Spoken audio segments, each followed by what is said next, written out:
perfectly be fine with no consequences whatsoever. Get me a straw, and away we go. I'm totally fine with that. But this is all a long-winded way of me saying I'm not 100% committed to a particular direction on player death, but I lean towards dead is dead. I wasn't trying to get you to commit to anything. I was just kind of wondering if you do. Yeah, you were. You were trying to get me to say, no, if Krosek dies, he'll be fine because he'll come back as Godzilla. Magic Pixie Dust will bring him back. No. If my character dies, I generally feel like it's my responsibility. Okay. I have started the stream now, by the way, so I have that on record. Okay. I mean, I don't agree to anything I just said. That's. Well, I know I can say that if my character dies, he stays dead. I think if it was feasible in terms of the story, like, say we were fighting a monster that, like, ripped your soul out, maybe there'd be a way of getting your soul back. But if you literally got minced by a dragon that ate your face, that's a bit more final by the sounds of things. I don't know.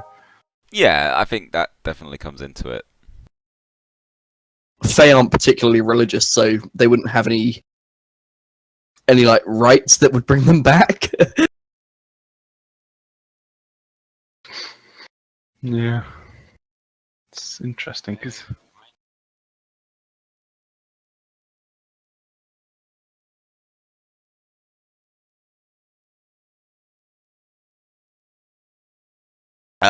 there is one super important thing that I need you guys to do before we get to doing anything. And that is basically roll initiative. Oh shit! Oh god, yeah. I will do a proper recap in a minute, but let's just get that out the way.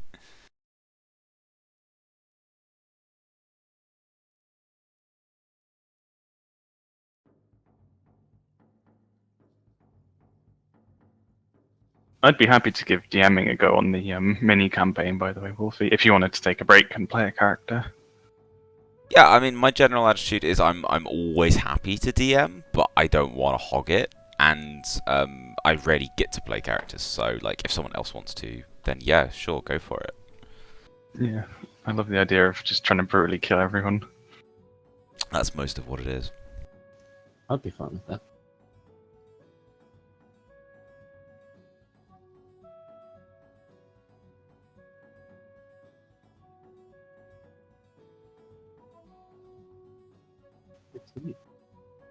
I like to make campaigns, but I don't really like GMing. I have a few ideas for some good campaigns. I have to sit down and flesh them out a lot more, though, as far as like monsters and layouts and things. I'm good at coming up with stuff, but I can never think of names. Names is my worst thing. Oh shit, sorry, I need to join the game and then roll, don't I? Yeah, traditionally you join before. You're not just sitting there rolling dice. Just rolling dice on my desk. Like, Wolfie, can you see this? Wolfie, it's all sixes, honest. Promise you. I somehow rolled a 100 on 3d6s. I worked out like how to get this to work in Roll20, because Fantasy Age isn't a properly supported system. I was initially considering that we would have to do that. Like, I would have to just have people roll and tell me the truth. Well, no, that all we'd have to do is maybe all stream and all have a camera on our die. Yeah, that's true. If it rolls out of shot, it doesn't count. Holy crap, Krosek's on fire. Literally. Literally, yeah. Gonna set myself on fire? No, I'm not doing that. I don't think Krosek is that crazy. Do you have any fire spells? No, I don't. But I have lightning. Similar elements, so I could set something on fire using lightning. I'd probably set that guy on fire in some way. He is probably smouldering a little. Oh fucking hell! That was the best. That was the best kill I think we've done. Apart from Canny's boat adventures. I feel like 1, 2, 3, 4, 5. I'm waiting for a roll from Twig. Me, yeah. Sorry, I was just looking something up. That's cool. I just need to roll for things. Oh, hang on, that's D20. Whoops. You've rolled a lot of numbers. Oh my god. Still Even then, it was still not that good a roll. What are you talking about? He beat Raj and he got 5. Oh, for fuck's sake! Oh, If Is it makes that you the- feel better, one of the NPCs has already rolled lower than you, so you know it Yay. could be worse. Not the slowest. At least that wasn't your role when one of the cultists was trying to shove a dagger into your heart. Oh my god. Oh, I still beat you, Wolfie. No, that'll be 1-1-1 knowing my luck. I'm so glad that this Frontier Edge doesn't have critical failure. I'm actually disappointed it doesn't have critical Yeah, failure. I like that. Some I did like- people have a house rule for it. I feel like if you have critical failure, you sort of have to have. I mean, I guess 6 stun points is pretty epic normally, or what we also have to call have a critical shack roll. successes. Yeah, I I think suppose Twig's pyrophone has a critical failure, sort of. That's true. If it rolls low, it only does half damage. I think that the stump points are a way of including criticals, but it makes it a lot more. On average, you're probably kind of doing as much damage if you occasionally had a crit as using those stunt points are also kind of like mini crits. Also, yeah, you can use them in a different way as well. Exactly, I think. It's a lot less high risk, high reward though.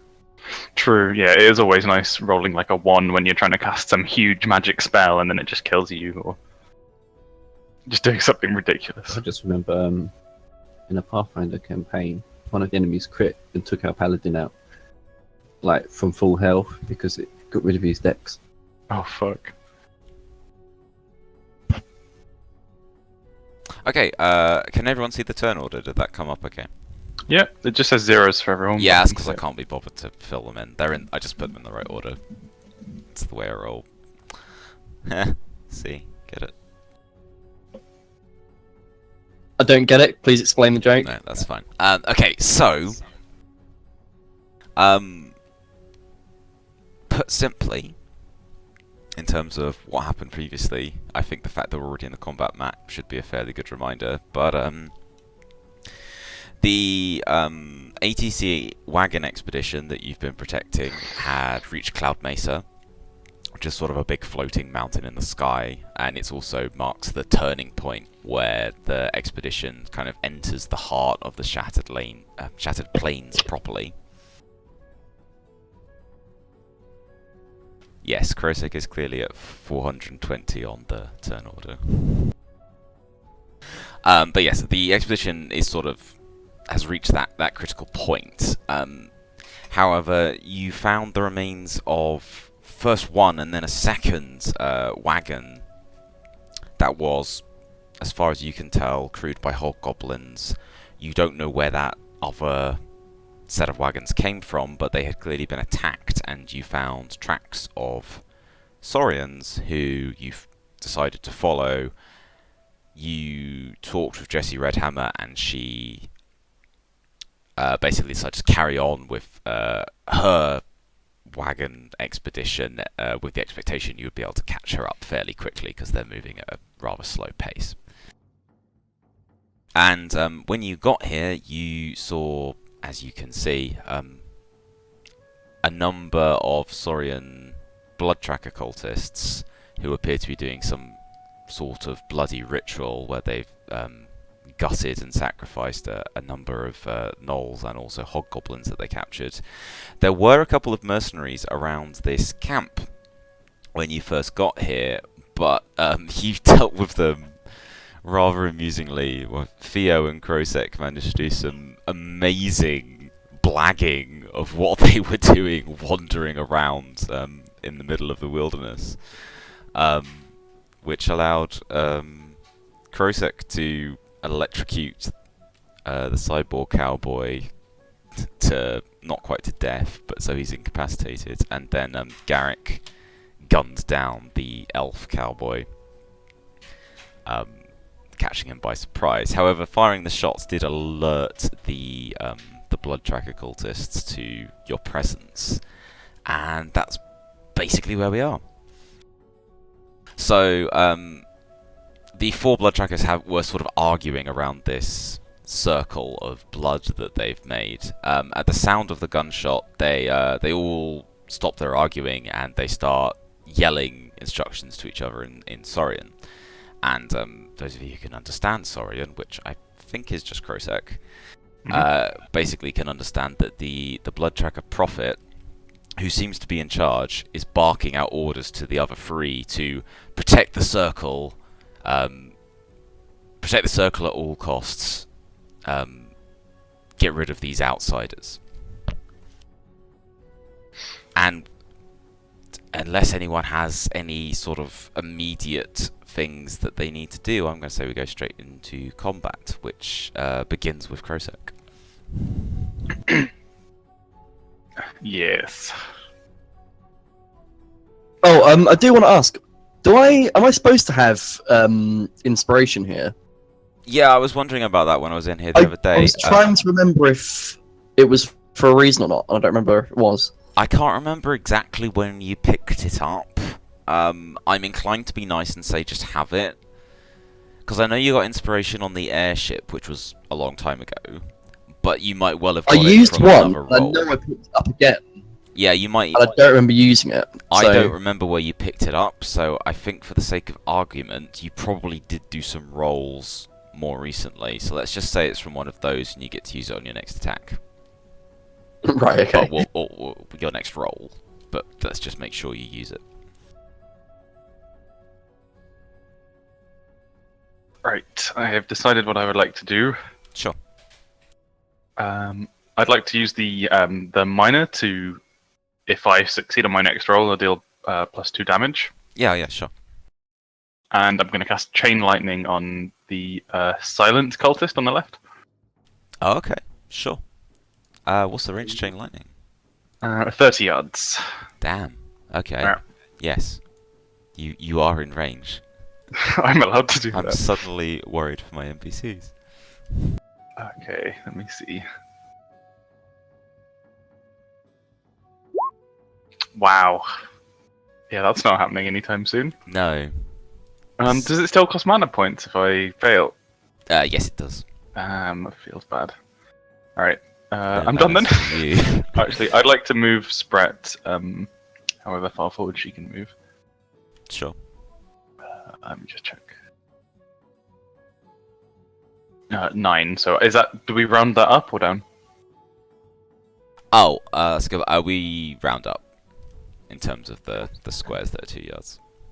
I think Spret's the only thing that has an odd number for speed. Yeah. Mine's 13. You've got to be difficult, haven't you? But yeah, we round up. Like you get the whole way into the square. Alright, I'm done. Okay, cool. Then the silent cultist has almost as speedy reactions as Krosek does. So when the prophet is barking out these orders, the cultist is the first one to kind of acknowledge what's going on. You see him give a swift nod over his shoulders to the prophet, and then he pulls out his sort of sacrificial knife, which has like a curved blade to it, bring it up to his wrist, and cut open the flesh, spilling blood on the ground, which does a small amount of damage to him, which I'll just roll for quickly.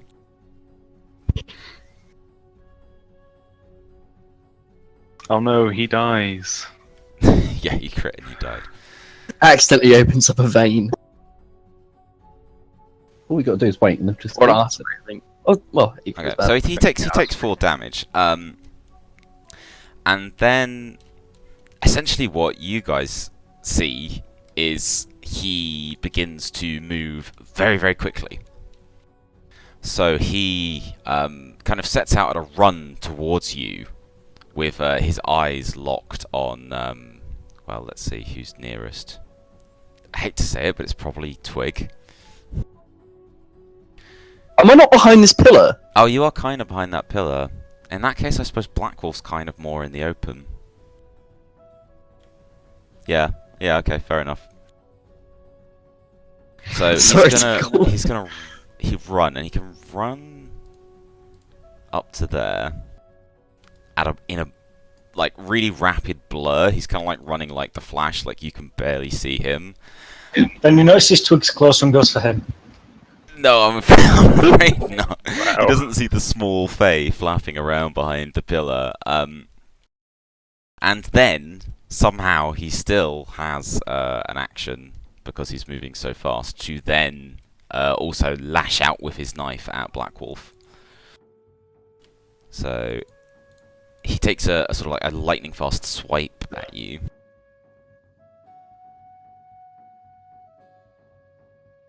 Will 12 hit Black Wolf? Let's see. My defense is 13. In that case, no, it won't.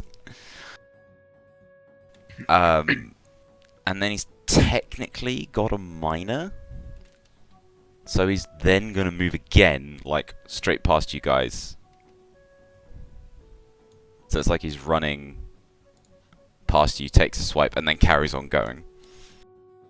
At the speed of something very fast. Speed of a lizard. Yeah. So then it's Garrick's turn. And I'm going to change up the music because this is a little tame for combat. He speeds up to you and offers you a cup of tea. Can I take aim at the speedy cultist? Or is he behind the pillar? He is behind. I mean, that's kind of a broken pillar that's only a few feet high, but I mean, where you're standing, yeah, it's going to get in the way. Yeah. Well, no, you can take aim at him because it's like maybe 3 or 4 foot high column. You can take aim, but he's also going to have cover. Like, so he'll probably be minus. It'll be -1 to your shot. So in a sense, the aim would only be cancelling that out. Yeah.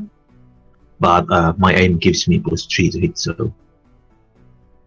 Okay, yeah, sure, go for it. So I'll take aim at the speedy cultist as he runs around. And I'll try to stop him in his tracks and I'll shoot. Okay, cool. Roll tip, please.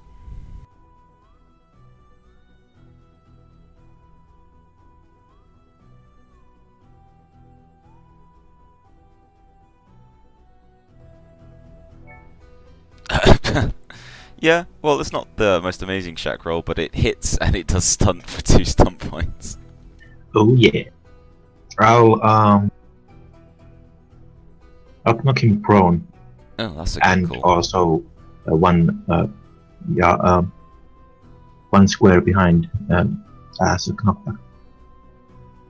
Okay, yeah, sure. And So he's moving do I back square. get the do I get the plus d6 damage from higher agility? Yours is something silly like 5, isn't it? Yeah. Yeah, in that case you have more dexterity than him. Okay.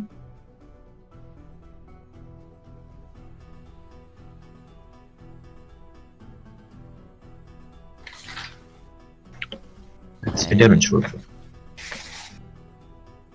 Okay, so this guy's caught by a shot that sends him sprawling onto the ground, face down into the dirt, and it does a not insignificant amount of damage.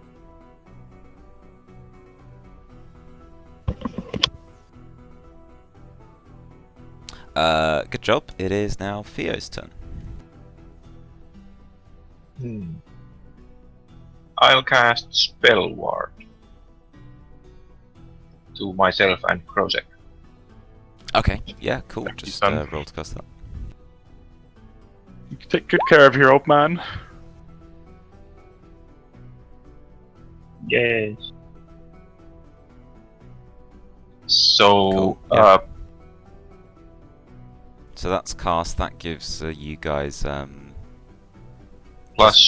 bonus on all tests versus spells. Okay, so if anyone tries to magically nuke you, you guys get a bonus. Yeah, but I have a Focus Arcana, so it increases to +3. 2 additional targets. Jeez, okay. So who do you want to protect? It's only me and Krozek because it's only within 4 yards, but I can increase the bonus to +3. Okay, fair enough. Let's find a little symbol for that.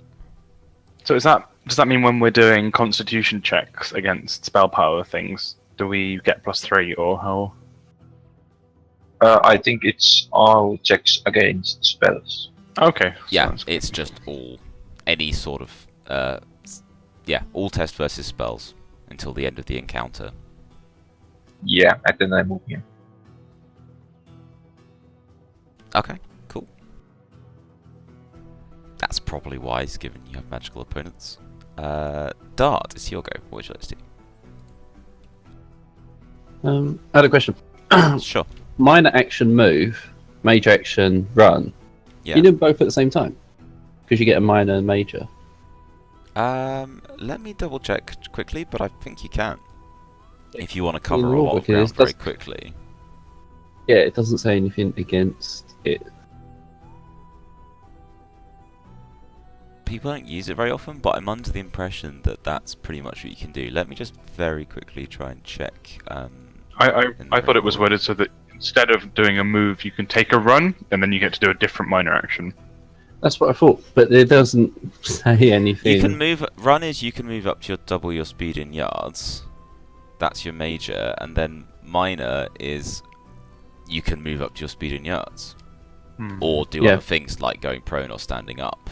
And in the rulebook for run, it says you'd need to use. You cannot take this action if you are prone. You'd need to use the move action Yeah. to stand up. I don't see any reason why you can't do that. That would just be you doing nothing but just legging it Running. like crazy. Exit. Also, because I might do it in the future. Does that mean I can then move and charge? Because charge would be the major action. Yeah.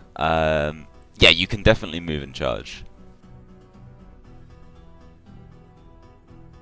Now, how far away are they? Less than 30 yards, all of them.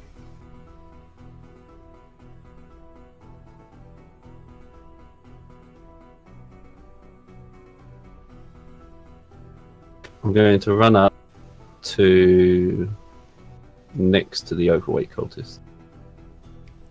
Okay. Well, your speed is There. okay.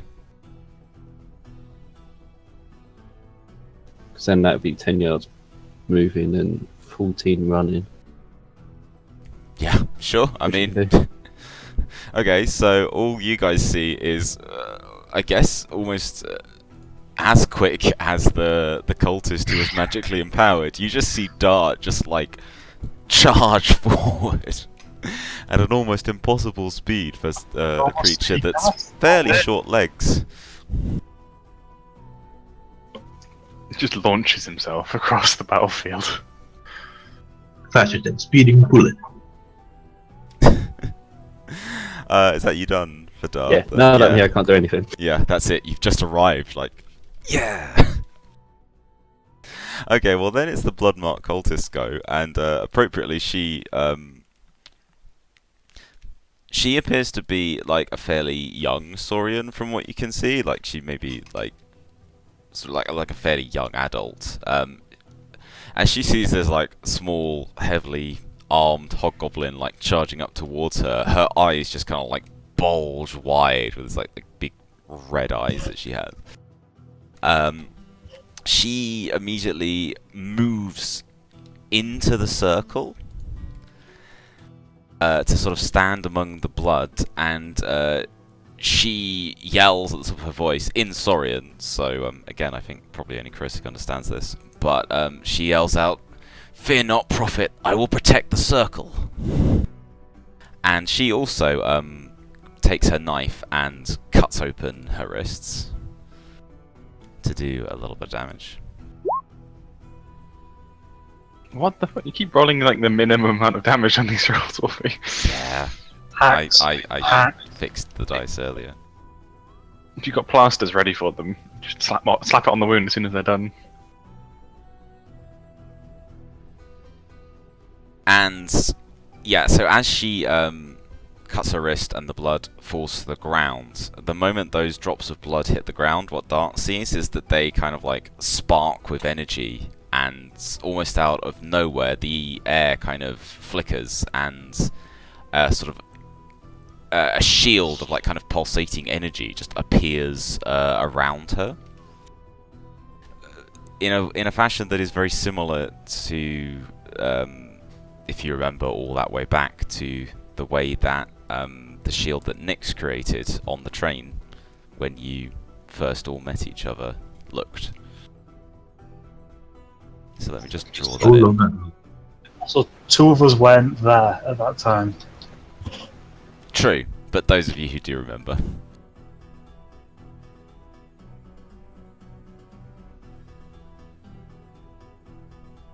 I'm gonna have to freehand this, so it might not be pretty. But basically, she summons this thing. That's so quick.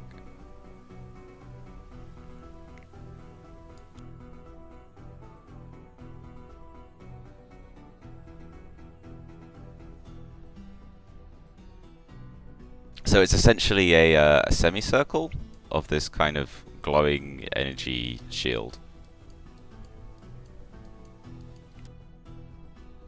And she's basically holding up her bleeding hand, and you can almost see like these little sparks of energy crackling from her bleeding hand into the energy shield that she's made. So then it is Blackwall's turn. Alright, can I cast magic through that shield? I don't know, can you? I don't know, you're the GM. Well, I don't know. Let's find out. If you tried. Alright, White Wolf.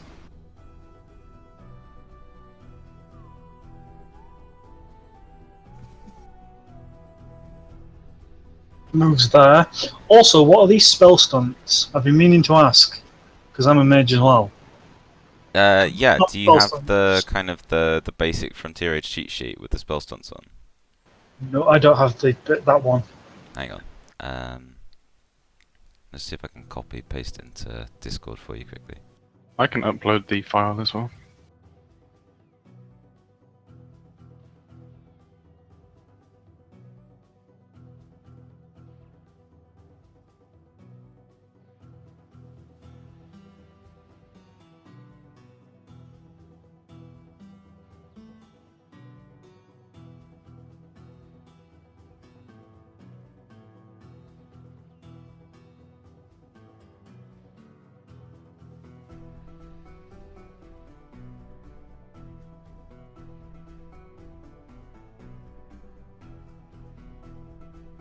Bit.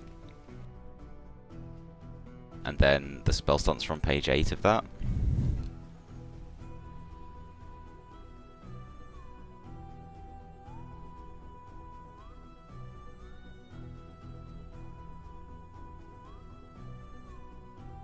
But maybe you tell me what you want to do. No, I and didn't mean we'll spell see if stunt, I this meant the minor actions.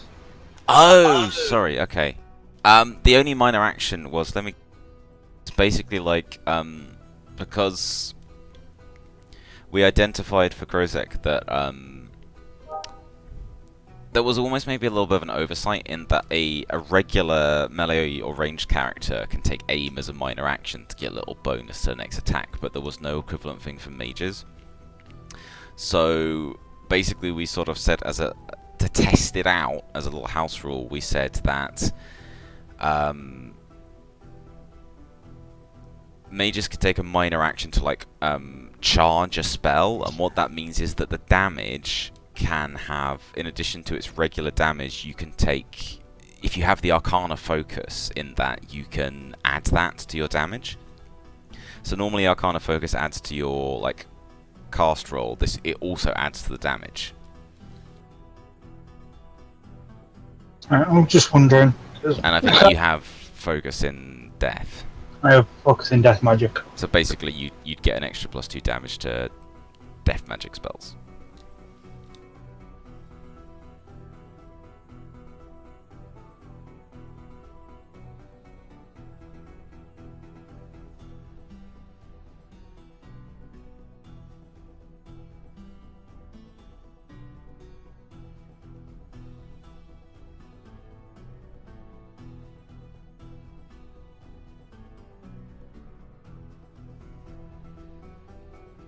I cast it and it works.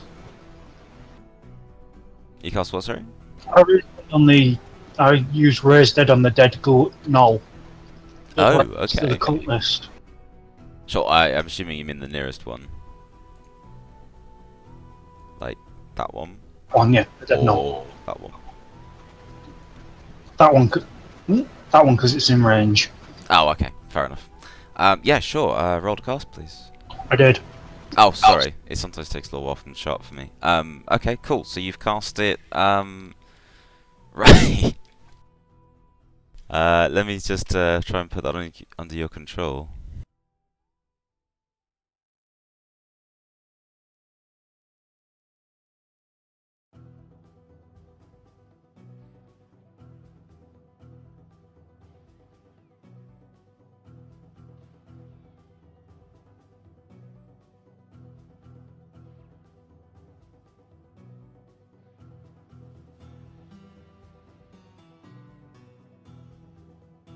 How did I do that last time to give you control of the dead thing? I haven't got a clue. No, sorry, I think okay, well, I might have to move the token for you. But essentially, yeah, this dead knoll that was just cut open from its neck all the way down to its stomach just sort of like starts to twitch on the ground, and the bloodmark cultist suddenly like takes a step backward as this hyena-like knoll just sort of like crawls up to its feet and just kind of starts swaying around and sniffing at the air. But yeah, that is now under your control. I'll give it some little token. There we go. That dead knoll belongs to you. You have a minor action as well if you want to use it, which can be you or it can be your pet. I moved, so I used my minor action. Oh, sorry, you already moved. Okay, cool. Okay, well, you have successfully summoned a dead thing, so that's good. It is then the turn of the overweight cultist, who is basically just a very portly saurian with like kind of like swollen, jowly face and like a really big belly underneath his cultist robes. He has not seen that there is a resurrected dead knoll that's just appeared a few feet behind him. So what he does is he kind of takes up the cry that the other cultists are doing and similarly puts the knife to his wrist and cuts himself. So he takes a little bit more damage than the others.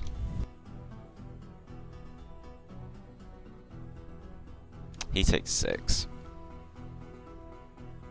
And as you watch, the blood kind of trickles down his arm and then onto the floor, and as it hits the floor, this cultist starts to lift into the air as if he's hovering above the ground. And chuckling to himself as more blood kind of like drips further and further to the ground, he manages to float himself kind of over to several feet above these kind of broken stone pillars over here. So he's now maybe about 7-8 feet in the air off the ground. And he just kind of like has this big throaty chuckle as the blood drips down to the ground. So then it's Twig. What would you like to do? I would like to. I want to check this because I know there are specific flying stunts. There are, yeah. There's a couple. I can get them up for you. Is there a cunning stunt? With just no. Please no. No, it can't be a cunning stunt? Okay. You could be a cunning stunt. Right, yeah. There's dive and fly high, but I need to already be flying, don't I? Yes. Okay.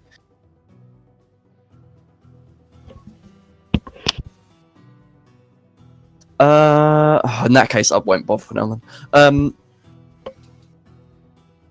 You can move. Right, I'm gonna sort of move.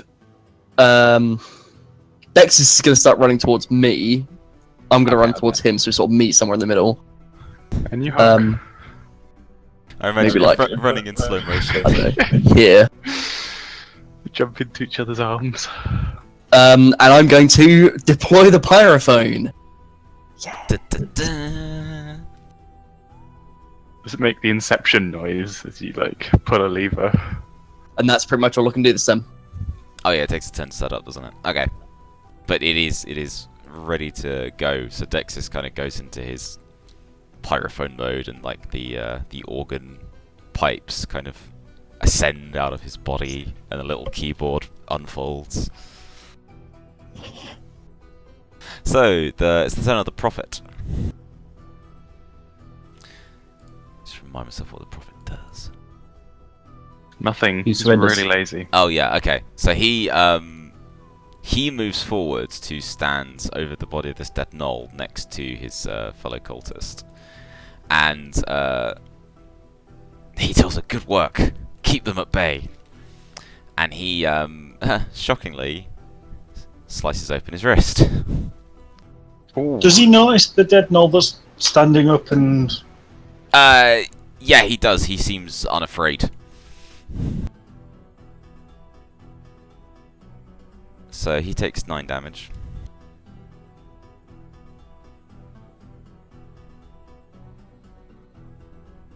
Oof.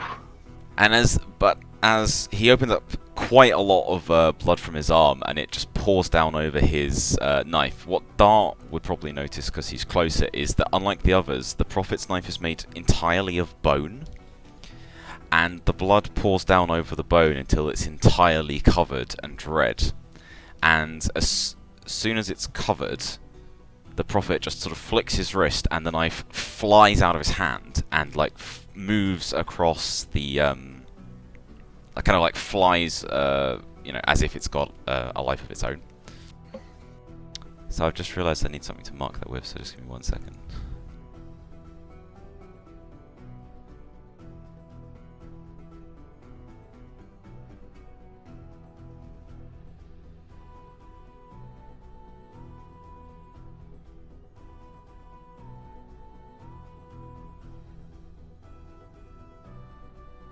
Okay, so I have a little knife token, which then shoots from his hand and flies straight into the undead gnoll that Black Wolf has raised,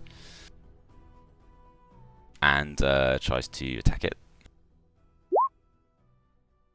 11 against a Walking Dead, I'm fairly sure works. Yeah, they've only got 8 defense. Yeah, they're basically pretty shambly in terms of zombies. So that hits. That does some damage, which I'll just roll for.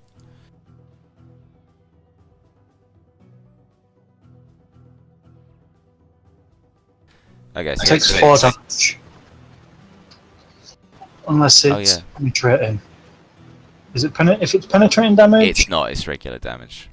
And Walking Dead has I'm a rating of 4. And it has 25 health. So it should be on 21. Yeah, I've just updated it. Hang on, let me just give it so it's got an actual health bar.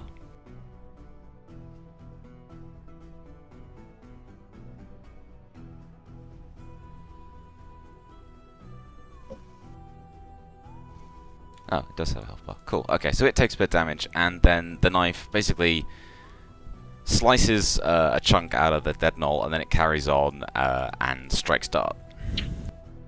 So this knife is basically flying around, like covered in blood, with a will of its own. 16, I think, will hit Dart. Yeah, that hits me. And it does 11 damage minus your armor. So just a small slice.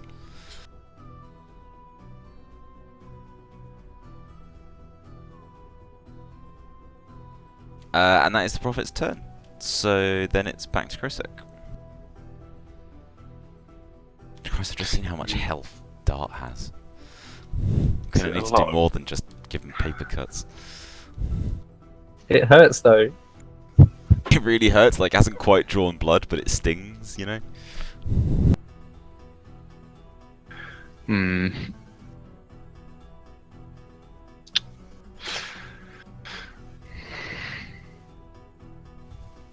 So I'm just checking my items and things like that. That's cool.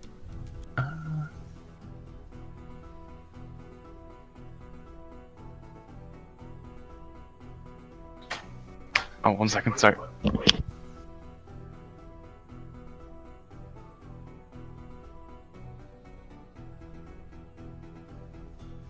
Sorry.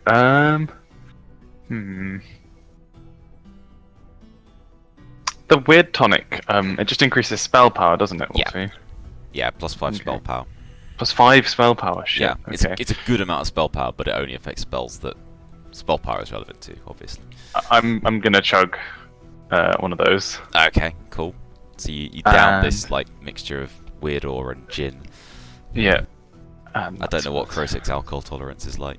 I'd say like he basically like self-medicates all of his weird alcohol stuff. So, That is true. do you want me to make a roll? No, I was just speculating. Okay. And then I'm gonna cast Chain Lightning on the Prophet. Oh, okay, yeah, sure. Oh god damn it! It's a fail. Oh man. So Krosik's just kind of like, after his really awesome like taking down of that mercenary, he's now just kind of fizzling. He's spent. That's it. Yeah. And then Technically, your miner was probably drinking the vial. yeah, but Spret gets Oh, he gets his own thing. yeah, Spret He's gets the same her as own. Texas. Yeah. And Is then Spret- I'm done. Does Brett have an assigned gender? Yes, Spret. I keep telling you she's Do you? female. I'm really sorry. I keep Told forgetting. you. I'm not. I You just. keep calling a boy. It's definitely a female snake. Yeah. Okay, cool. I've It's just. okay. I haven't- so often mishear Spret as Brett, and I'm Brett. like, Yeah, you're Raj's pet. Did I not mention that? Did you not- female pet apparently. Yeah. Yeah. We'll get a second one and call it Brett. So you can have Brett and Brett. Can I say? Oh, that's a good idea. I can summon multiple shards of my own soul. That sounds fun. Alright, Till there's Voldemort. Nothing left. Yeah. Exactly. Actually, are you trying to be Voldemort? No, I've told you what my plans are. I'm trying to be Godzilla. I love the way No, you we- say that in a really matter-of-fact way. Like, no, obviously I'm just trying to be Godzilla, like anyone Duh. else. Yeah, like any other self-respecting Saurian. Yeah, no, that's me done for the round then. Okay, Does the sure. spell power bonus lasts for a while though, doesn't it? Let Or me is it quickly till double my check. next? Yeah, I don't have the spells up for. That's cool. It's under arcane items. So I'm just gonna go a quick look on my little rulebook. Weird tonic. For this turn only. Shit. So I'm So afraid I you don't. just wasted it.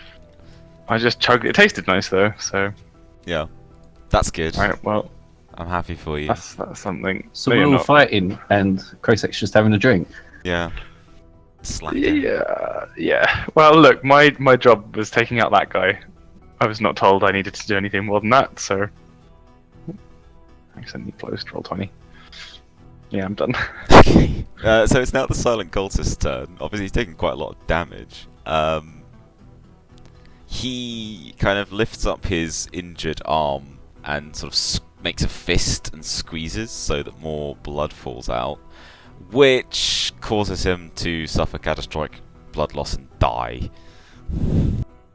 So he's just trying to like milk his body for the last bit of blood left in it, and he actually just like overdoes it, and you see him kind of like just waver and then collapses on the ground. That was so anticlimactic. What were we worried about fighting these guys for? Did say we just have to wait. Well, I wasn't expecting him to take a shack-sized portion of damage to the face, but maybe I should have. Okay, so he's collapsed into a pile of Always his own tricky. blood. It is then, coincidentally, Garrick's turn. Hmm. Is the barrier still up and running? The energy barrier. Yeah. Yeah, that's still going. Like the Bloodmark cultist is kind of just standing there with blood pouring down her arm, and every time a drop of blood kind of falls from her arm to the ground, the barrier kind of like sparks and shimmers. Is it a wall or does it go like over them and behind them? It's like a wall. So this kind of red line area that I've drawn out crudely, it's like this semicircle of an energy wall that is maybe about 6 foot in height, Okay. and it wraps Oh. around these pillars that they're standing by. Sweet. I'll ready my. I'll take a dynamite out of my bags as a ready action, Okay. and then I'll use a major action to move Sure. as near them as I can.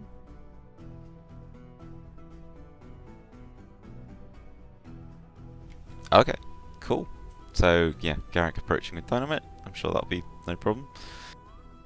Theo, it is your turn. I'll move up here. And then I'll try to dispel the barrier. Okay. Do you have a particular thing for that? Yeah, arcane abatement. Oh yes. Okay. Cool. So you're attempting to end magic effect I'm going, within 20 yards. Yeah. Sure. Go yeah. for it. Okay. So So my casting test again is the spell power of the target spell. Right. Yeah. Okay. Which makes things a little interesting because it was sort of blood cast. Yeah. So I think for the sake of argument, I'll just well, no, but she still has a basic spell power value. So just give me 1 sec. Yeah, and if I'm successful, I can spend magic points equal to the cost of the spell to negate it. But if it's blood spell, then Well, it still works like a normal spell. It's just they don't have mana to cast it. They use health points instead.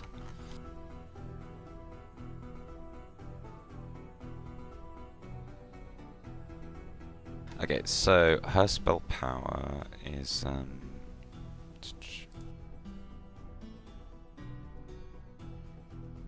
sorry, this is what happens when you have multiple windows open at the same time. So her spell power is actually 17, ooh, that's which is quite bad. pretty good for me, pretty bad for you. Indeed. It Well, helps let's try that it. she has a focus in her own blood magic, which is not surprising. Don't worry, Six. Or Theo, I got a solution here. And I wave around my dynamite. Oh my god. So that should work. Yeah, just Yeah, barely. And you literally some. just got that, and you got 4 spell stun points. Damn. Nice. Let's see.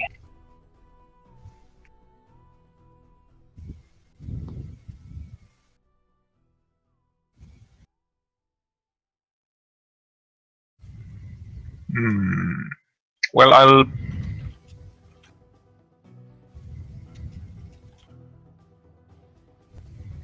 Where's the bloody dagger going? At the Right there. moment, it's just sliced dart and is sort of still flying through the air. So I guess it's kind of heading in this sort of direction, past dart towards Black Wolf. Then I'll use a split spell and target it as well. Ah, okay, that's clever. And by clever, I mean incredibly frustrating.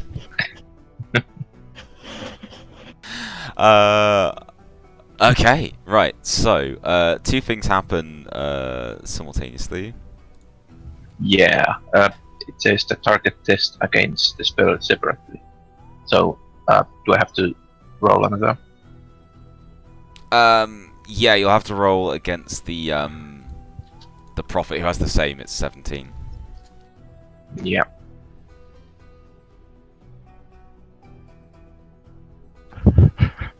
Just had this. Sorry. Thank God. Just keep rolling the exact number you need. Yeah. Okay, so 2 things happen instantaneously as Theo casts this spell. First, the blood shield that was protecting them just suddenly like fizzles and disappears, and the cultist just kind of like looks confused and just kind of like just keeps reaching out into the air with her bloody hand, like not understanding why it's not working. At the same time, this dagger that's flying through the air, basically is flying over Dart's head, narrowly misses him, and then just like goes like straight blade first into the dirt, a few feet away from him. Nice. Yeah. That's pretty good. How much mana did they cost? What does it not have normal cost? No, I spent up equal amount of mana that the original spells cost to negate them. It costs blood, so maybe that amount of blood in mana. Yeah, that works. So it basically it cost her 4 health. I am inclined to double it, because the whole point of blood magic is that it's kind of like a cheat. So I would say if that once cost you 8 magic points. Which, given you managed to cancel 2 spells for the price of 1, isn't that bad. I like the idea for every extra spell he has to like hold up another body part, so he's got like 2 hands in the air like a leg. He's pointing his nose at another one. But no, that was very cool. So both the prophet and the cultist are suddenly looking at each other with like alarm and confusion. And it's now Dart's turn. Oh god. Let's see.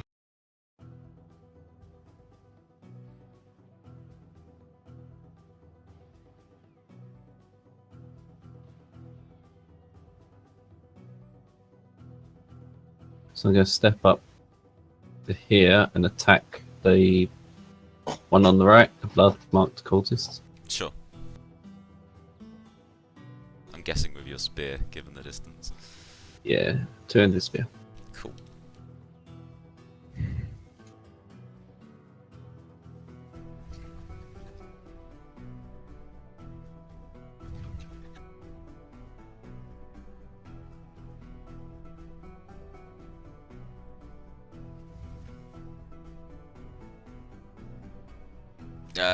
Yeah, that'll hit, and also 5 stun points. What would you like This to is do not with a them? fight.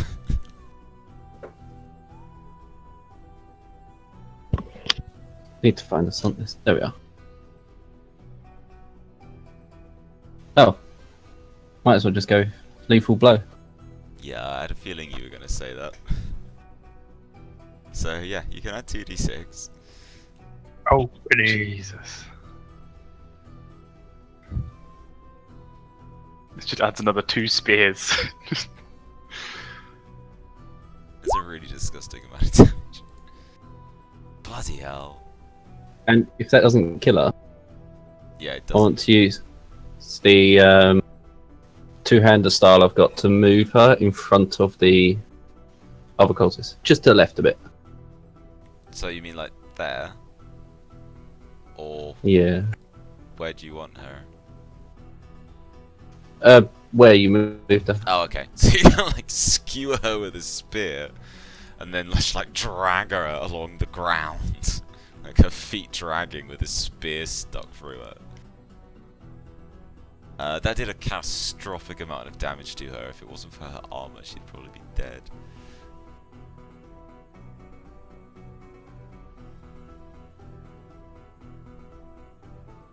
As it is, she's just left with this enormous spear, giant wound, like just through her stomach.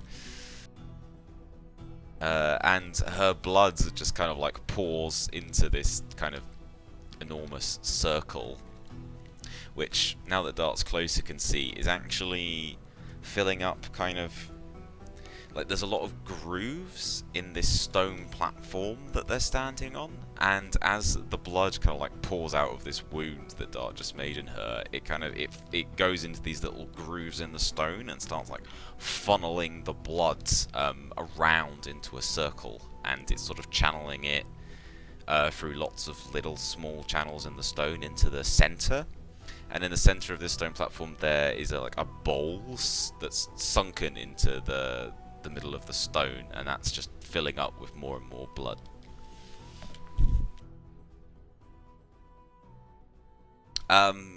You moved, didn't you? So that's your turn. Yeah, that's my turn. Okay, it's a pretty decisive turn. It is now the turn of the Bloodmark Cultist.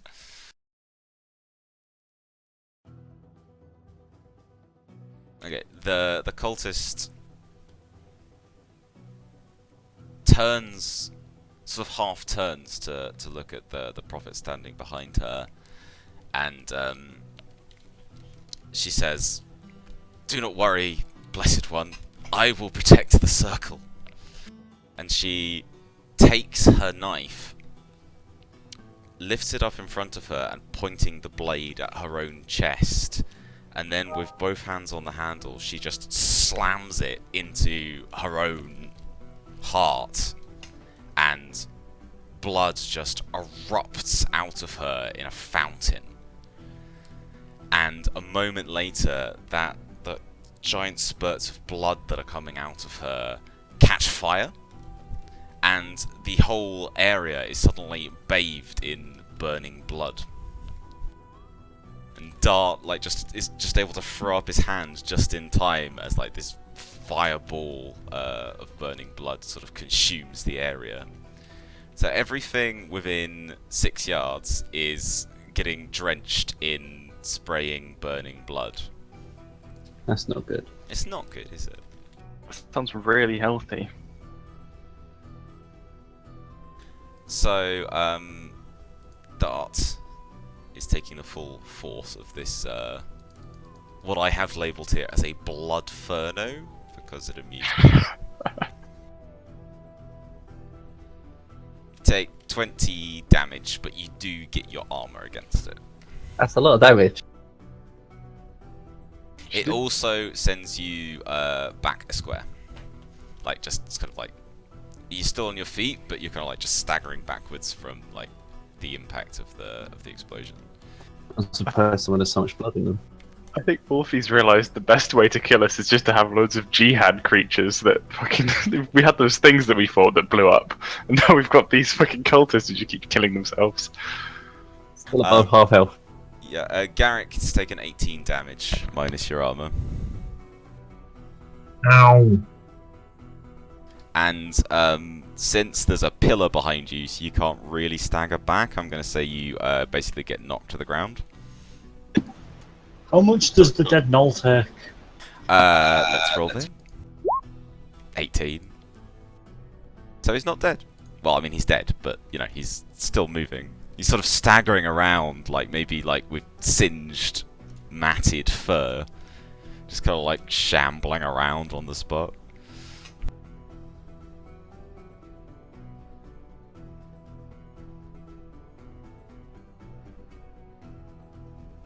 There's not much fight left in him, but there's a bit. And unfortunately, my beloved prophet also takes some damage as well. Yeah.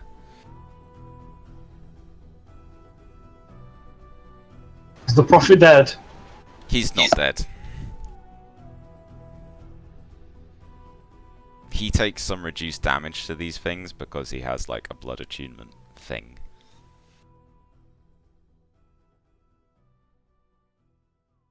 But he is quite badly injured, which was not really my intention. But that's what happens when, you create a bunch of really zealous cultists. And with that, the cultist who sacrificed herself is just destroyed. There's nothing left but, her feet and leg bones are still on the spot where she was, just kind of with a few bloody bits of flesh kind of still hanging on to them. So that's fun. It's now Black Wolf's turn. She moves up here. Can I touch him? Yeah, you can touch him. Yeah, you can come running up to him, lay a hand right on his chest. I cast Death Touch. It hits, and I also get 2 stun points. Damn. Okay. Yep. How many magic points are you putting into this death touch? I'm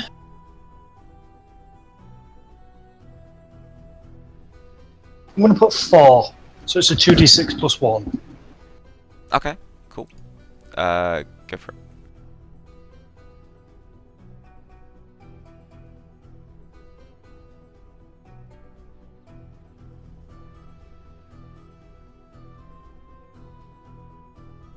Just to remember if that's penetrating damage or not.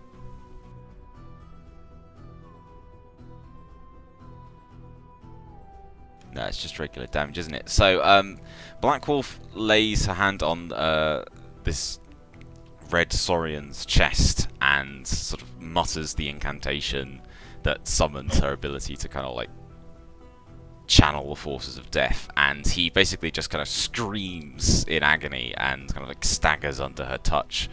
He's gasping for breath and is clearly like on the very edge of life, but he is still alive. And that's it. That's my turn. Fair enough. You very, very nearly killed him. It was just I unfortunate. should have used 8 mana point. I should have used more mana. Oh, I still have my 2 stun points. Oh yeah, you do. Sorry, what do you want to do with them? I should have asked.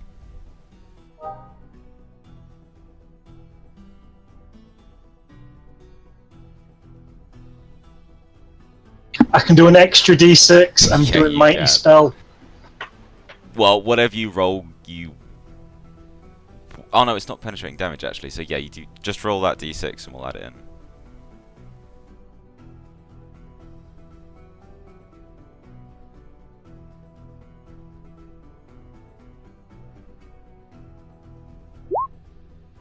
Yeah, okay, that'll do it. So it looked like he'd survived. For a moment, he was still standing and smiling at you smugly with all these teeth. And then his smile just kind of fades and his eyes roll back in his head and he just topples down onto the ground. And blood just sort of pours out of his mouth into the channels in the stone and adds blood to this ever-growing pool in the middle. As he dies, I say, "Death is my domain." He makes a gargling last breath through his blood, and that's the only response you get. Okay, right. That's not so good for me. We have the overweight cultist, who is like a giant fat saurian who's currently flying above everything. Wait, what? Did I miss something? Yeah, you missed that part. He's a very fat saurian, and his spell, one of his spells, allows him to hover above the ground several feet. Right. Oh, I thought yeah. you knew that. I thought that's why you sent Spret against him, because Spret can fly. Oh no, I had no idea. Oh, okay. You must have been away for that bit. I think I was. Yeah, I did go AFK.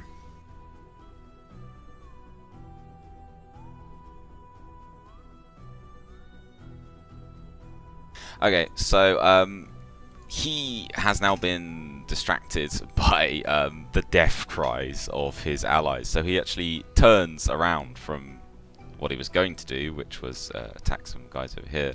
He sort of wheels ungainly in the air and kind of like comes floating back towards the center.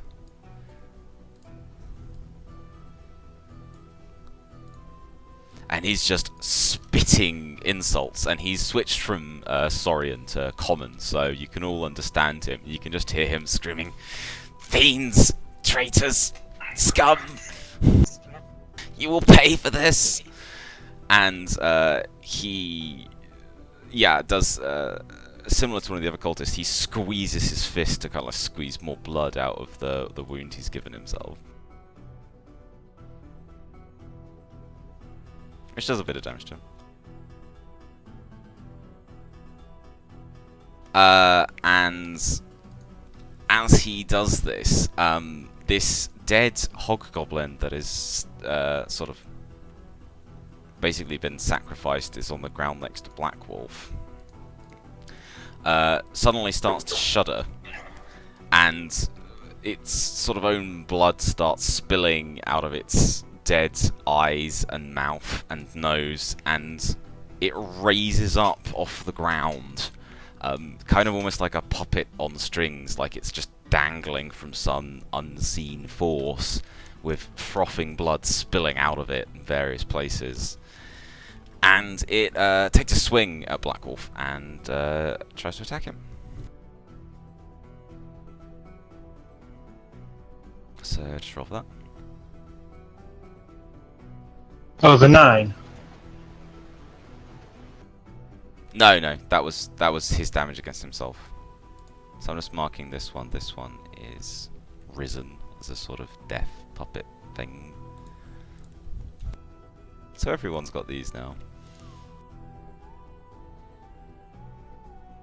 Not me. Okay, it's Yeah, yeah. So there's this sort of like, risen, blood-frothing hobgoblin that's just swinging at Black Wolf ineffectually, and Black Wolf just has to take a single step back and it misses. Twig, it is your go.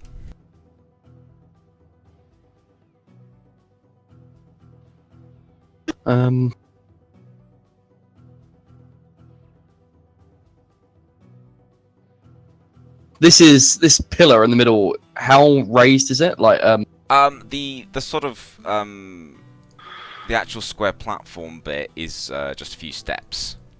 The pillars themselves kind of rise up between sort of 4 to 6 feet, but they're broken pillars, so they don't rise up that high. Okay, I'm just gonna aim to fire at the cultist. Oh, with the pyrophone. Yeah. The dreaded pyrophone. Okay, go for it. It's got I'm aiming at long range though, so it's So it's 24 feet, I think. Yeah. So it's -1 to hit.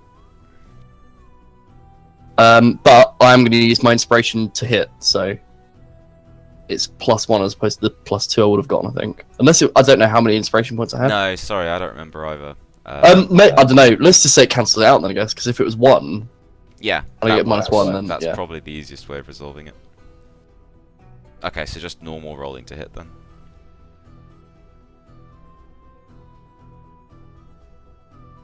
That will hit. And I got 2, so it's just normal damage. Fair enough. Roll for damage, please.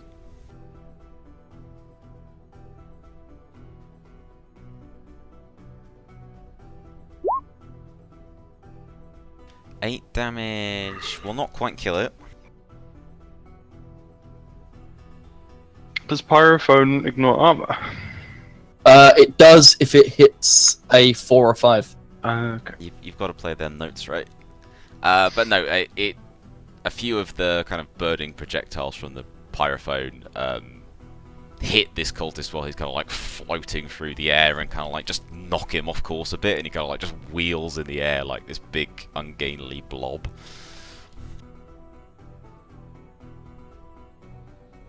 And he just maybe just looks around wildly and goes, "Who threw that? I'll get you! I'll get you all!" He's like a teacher in a classroom. It would be the prophet's turn, but he's dead. So, Krosek, what would you like to do? Just, sit down, make a cup of tea. No. Just carry on drinking. Oh dear. If I, trying to think how far I can get away with moving.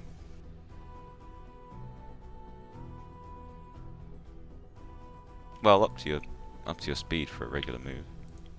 Okay, so I can move 12. That's not too bad. If I move to can you see that arrow? Yeah.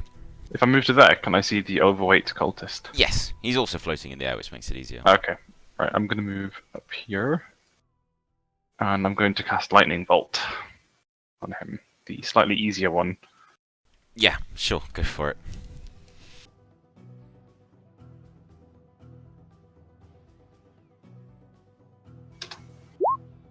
Oh, finally, there we go. Well done. And I stunted as well. You not only cast it, but you stunted, yes. Alright, let me see. Spell stunts. Oh, do you want to do the Constitution Yeah, he has a save Constitution against me? check, doesn't he? Yeah, So, I think I have 14 spellpower. Yeah, I've got 14. Okay.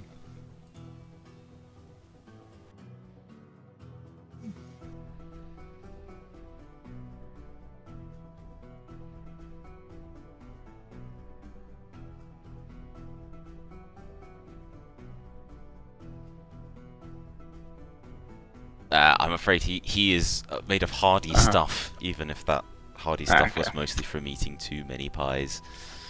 They were very tough pies. Yep.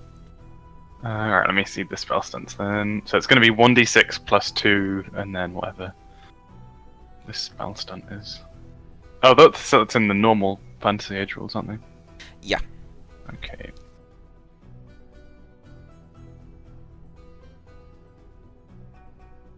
Take a long time to do that. I'll just do Mighty Spell, so it does 2d6 plus 2. 2d6 plus 4. Okay. Do you want to roll that for me? 14! Okay, so a lightning bolt shoots out from Krosik's hand and just strikes the cultist dead on, and just for a moment, he just like spasms and flails madly in the air as lightning crackles all over his body, and then he just drops to the ground like a stone and is very, very dead.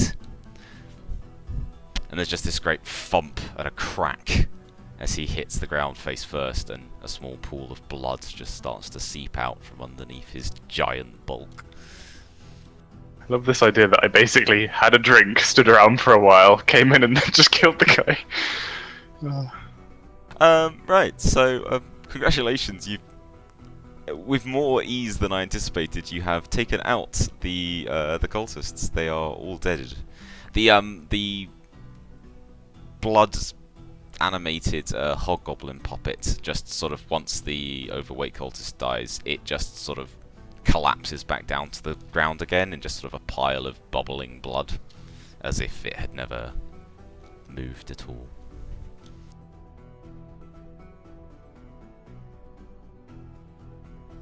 So yeah, I look at it everything's suspiciously. My dynamite still in my hand. dead. You're just left standing there with dynamite.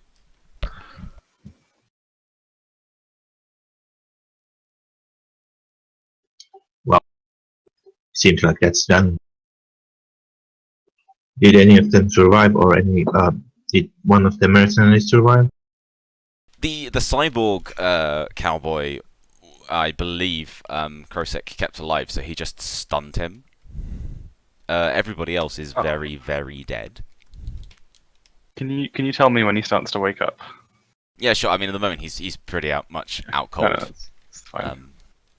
Working as intended. Indeed. Can I search the fatty? Yeah, sure. Okay, so you go over to this like cratered mess of that you have now named Fatty, and there's not very much on him. He still has his sacrificial knife, which landed on the ground next to him. It's kind of as he'd identified before. It's kind of a particular kind of saurian knife. There's like one main blade and then two kind of curved spikes that are shorter than the main blade. But other than that, and his kind of cultist robes underneath that, he's got some sort of more basic traveling gear on, and that's all he has. Eyes. Are all of the cultists' knives, are they all the same stat-wise, or would I have to inspect them all to see if there's any difference? well, it's fair enough to say that you guys can maybe poke around and investigate all of their knives. They're all more or less the same, and they're just a regular knife, apart from the one carried by the Prophet. As I mentioned, is rather blood covered at the moment, but it's not made of metal, it's entirely made of bone. And looks much sharper and has like serrated edges to it, so you'd imagine it's probably better than the others in terms of stabability. Stab levels. I can. Does it I have can. Sorry. magical aura? I asked you.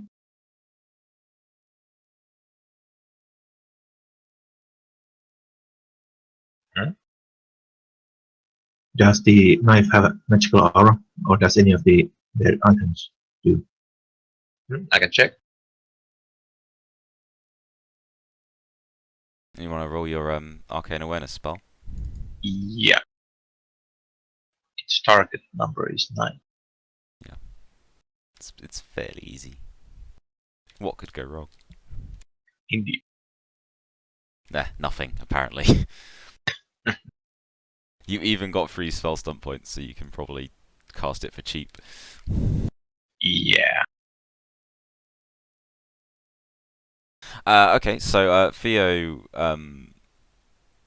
uses his sort of special arcane senses to try and detect if there's anything unusual about the knife that the Prophet carried, and there isn't, as far as he can tell. It's a perfectly ordinary knife. There's maybe there's like a very faint arcane aura around it because it was used as part of that spell to kind of fling it around the battlefield, but that's very quickly dissipating and clearly is not part of the knife itself, but something that was cast on it. But when Theo kind of enters, the kind of heightened state that this spell invokes, the blood circle on the ground suddenly appears very bright and glowing to him. Like every part of this sort of large area that's marked with blood looks very bright and shimmering, as if there was some sort of innate power to it. Shall we finish the spell?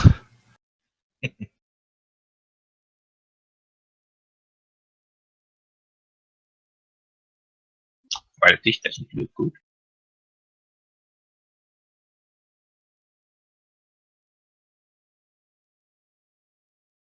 So basically, just to describe what this circle looks like, since you're now kind of investigating this area, it's clearly a sacrificial circle it's been made over what appears to be kind of a half-buried stone platform. While there are a lot of kind of ruined bits of stone around here, this actually appears to be a much more solid platform of stone.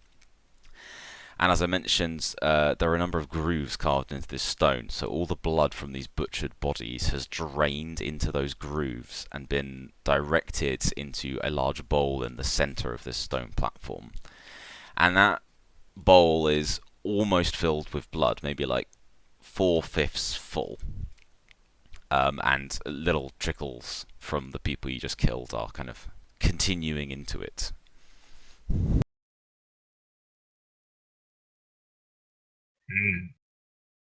Maybe we shouldn't let the whole thing. Could we disrupt the whole thing with this dynamite here? Probably. Do we want to see what the spell's doing first? Because it might have been It might have been bad for us if they did it, but we might be able to use it usefully. I'm not sure I want to gain any benefit from these sacrifices here. What's Eagle Eye been doing this whole time? That's a good question. Yeah, Eagle Eye basically has, just as Krosek shot down the final cultist, Eagle Eye had just finished prepping her rifle. Oh, You can imagine that kind of movie scene where like there's explosions going off and action going on, and you've got that one character who's kind of like struggling to get their equipment together.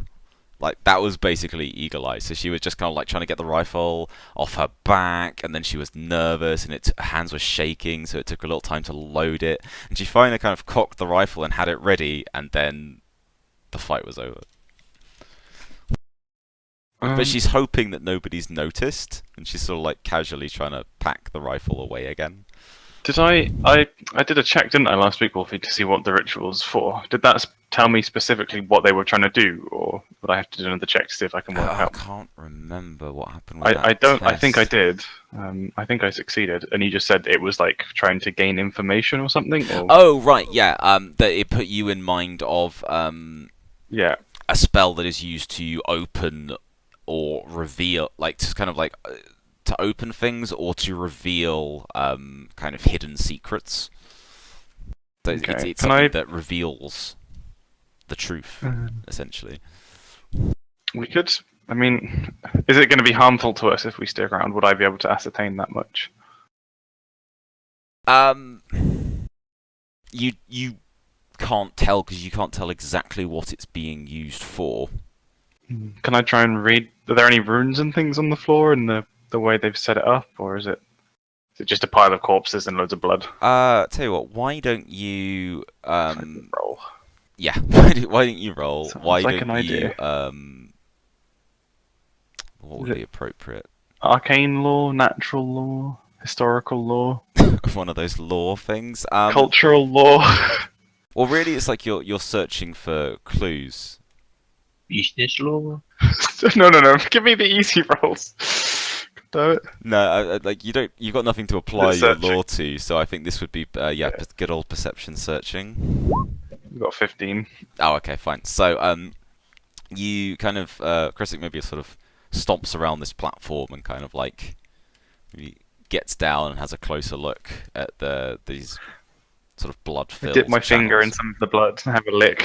Yeah, sure. It's And definitely blood. Yep, it tastes like blood.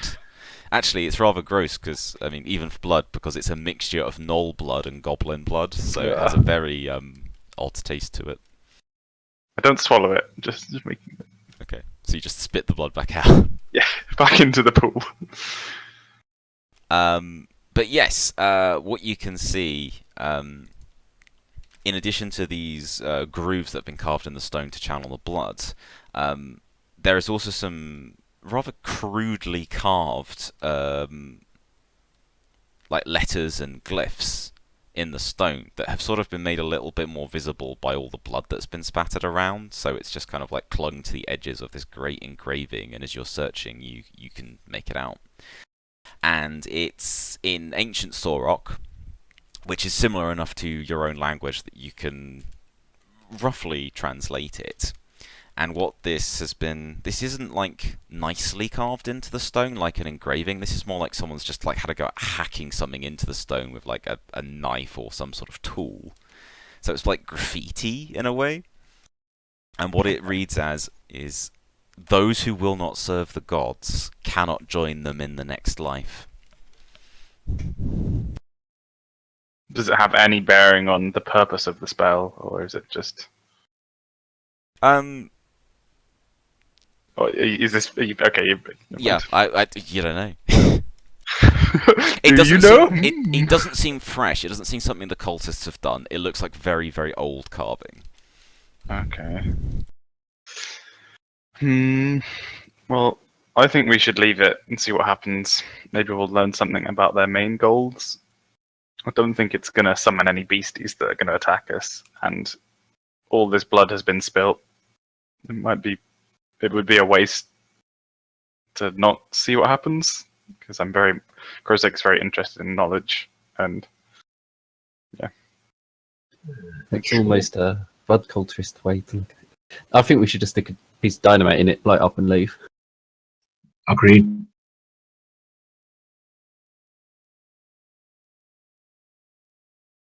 Well, if you want to finish the spell, go ahead.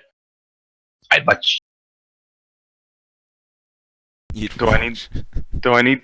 If we leave it, is there enough blood just going to trickle in to finish it? Or? The blood is continuing to trickle into it. Like that bowl is slowly filling in the middle, given that you just killed a bunch of people on top of it. Does it look like it's going to fill up, or is it? It certainly looks like it'll probably fill up over the next several minutes if you just leave it be. I'd rather not cut myself just to make it finish a bit faster. Yeah, I think there's enough blood here going that we don't have to cut ourselves. If it gets dicey, we can put some dynamite in it then. Is that a good deal? Yeah, we got Black Wolf with her death magic and you and me, so I think we should spot if anything goes like wrong and Yeah, we can deal deal with with it. Would Okay, be so possible- you're just gonna let it fill up.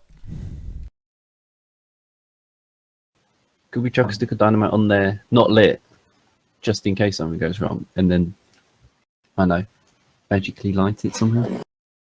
I can always light it with the pyrofoam. I feel like the pyrophone would do the job of the dynamite as equally well. Yeah, sure. Why not both? True. Yeah. Indeed. Let's. Well, we could just leave the pyrofoam in, and then let's just see what happens. What can go wrong? I'll keep my arcane awareness up for the whole time the spell finishes. Okay, sure. So what Theo kind of is more aware of than anyone else is as the blood continues to drain into this bowl, as I said, there's that shimmering light, and that is growing brighter and brighter, and the center of this kind of energy is in that bowl, is at the center of the platform. And slowly, this drips, and more blood enters the bowl until it fills up to the very brim. And at that moment, you all hear this sort of loud click, and you can hear the turning of what sounds like clockwork, just suddenly going click, click, click around. And what Theo can maybe see, but no one else can, is Theo is suddenly able to see, kind of almost like as if he's got X-ray vision, he can see like a glowing mechanism underneath the platform, and there's like several cogs that he's now aware of that have become magically charged and begin to turn. All of a sudden, the stone platform that you're standing on begins to tremble and move, and dust starts to kind of get shaken and fall away. You instinctively back away from it as the platform pulls back to reveal a large pit underneath where you were standing. And naturally, you peer over the edge. And as the dust falls down into this large pit below, dozens of hollow eyes are looking up at you. And you grab for your weapons, because this pit is clearly nice. some sort of tomb that's filled with Sorok skeletons piled up on top of each other. And you're instantly all reminded of your encounter with the hollow ones. And so you are ready to be attacked. But nothing moves. And nothing moves for several seconds, and you begin to relax slightly and breathe again. So you look down into this pit that's full of Sorok skeletons, and you see that actually none of them have any of those clockwork implants that the hollow ones that you fought before had. They're nothing but simple bleached bone and tattered ragged clothing. It looks as if they all died struggling to escape. They're climbing on top of each other in this grotesque pile, pushing each other down, and all of their empty faces are looking up to the top of the pit, and their bony hands are reaching upwards towards you, trying to escape, but falling just short.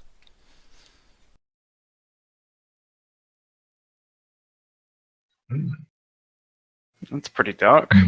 Yeah. Yep. Do we blow them up? Let's, That's so disrespectful.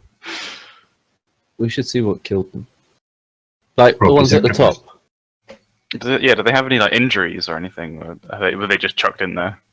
As you can't see any obvious injuries. Like, I mean, it's mostly a pile of skeletons, but they're mostly intact.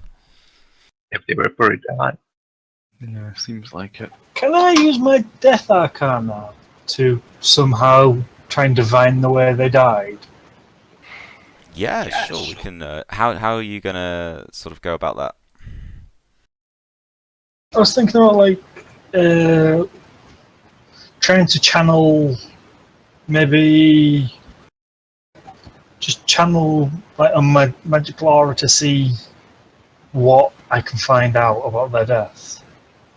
To see if like there was a magical, if there was anything like any like death magic or magic that was involved in their death. Okay, yeah, sure. So why don't you? I mean, it's not a spell you have, but if we treat it as a kind of a perception. Well, it's not really perception; it's a spell. So maybe it's your willpower to kind of like try and sense this. So do you want to just make like a kind of an average willpower test for me, because you are kind of attuned to the dead and spiritual things.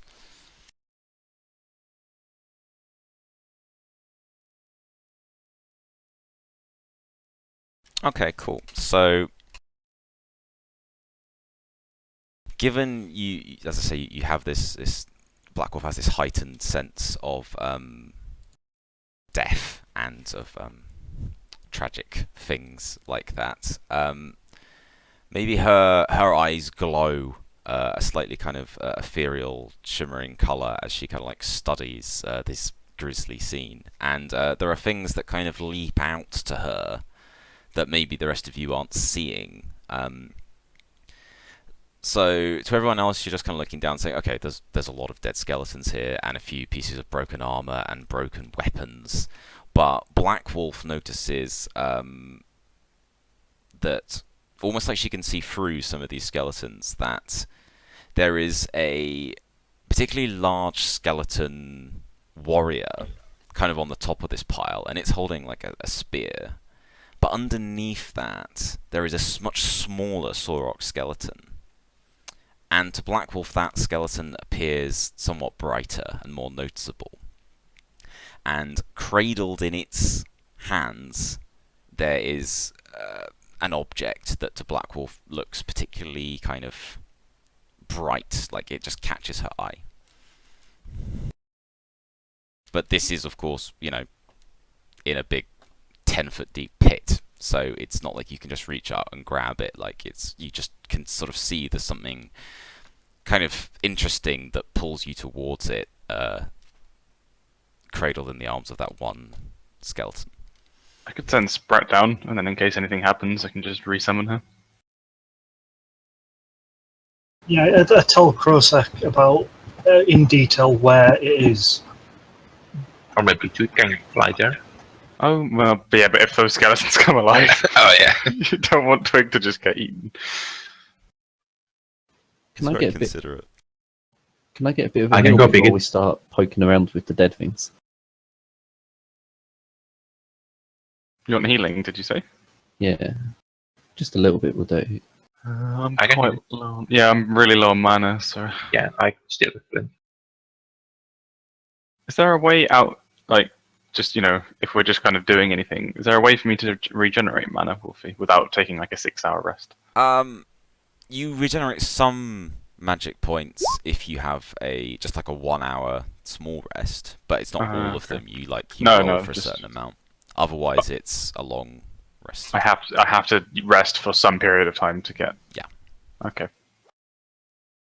Thank you.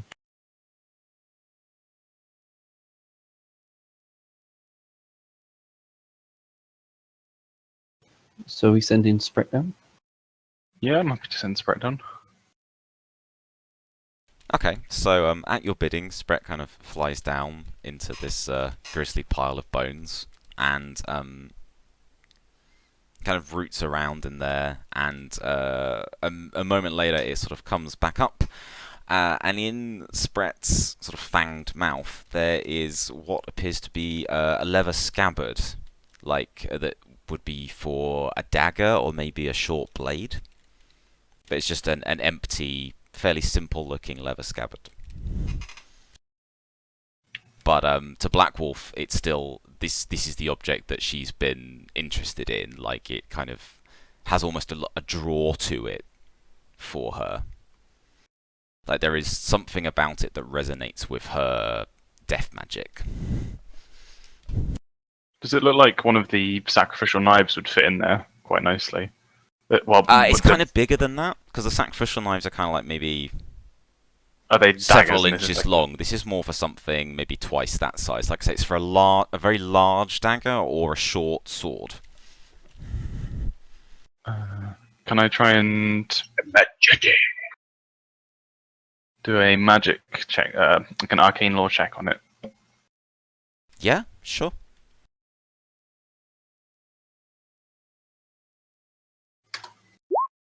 14?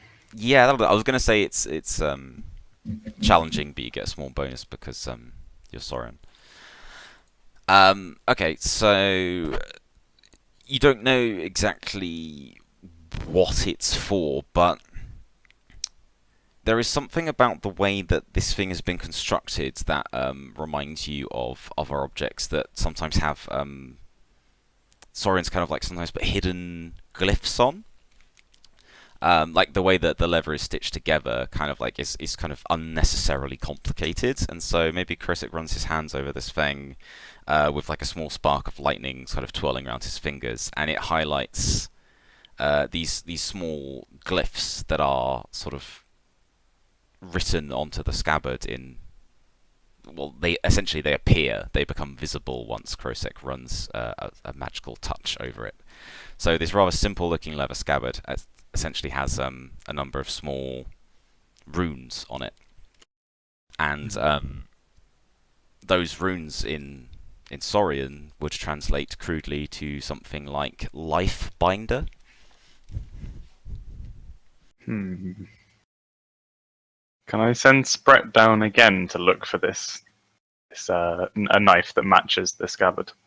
Okay, yeah, sure. So Spret flies down and kind of dives into this pile of bones, and you can kind of hear Spret kind of like writhing around, and like some of these skeletons kind of get dislodged and they fall onto their sides, and maybe like a skull gets loose and sort of rolls around onto the bottom of the pit. After maybe a minute of rooting around and some rather unpleasant bone-crunching noises, Spret comes happily flying back up. But you, through your connection to Spret, you can tell that he hasn't been able to find... She hasn't been able to find anything except some broken pieces of armor and some broken weapons. The only intact weapon it can find is this spear that the largest skeleton is holding. Can she bring that back up, or is it too big? It's pretty big. Like it's a big, okay. it's a big two-handed spear. Like it's bigger than Sure to get Spret that is. For Dart at some point. Just Dart thinking dives about it. in. I'm willing to go there. Those pillars around the side. How high up? Like, are they still some pillar left? Like, 2, Yeah, 3 they're feet? they're all a few feet high before they kind of become cracked and broken, and they have solid foundations.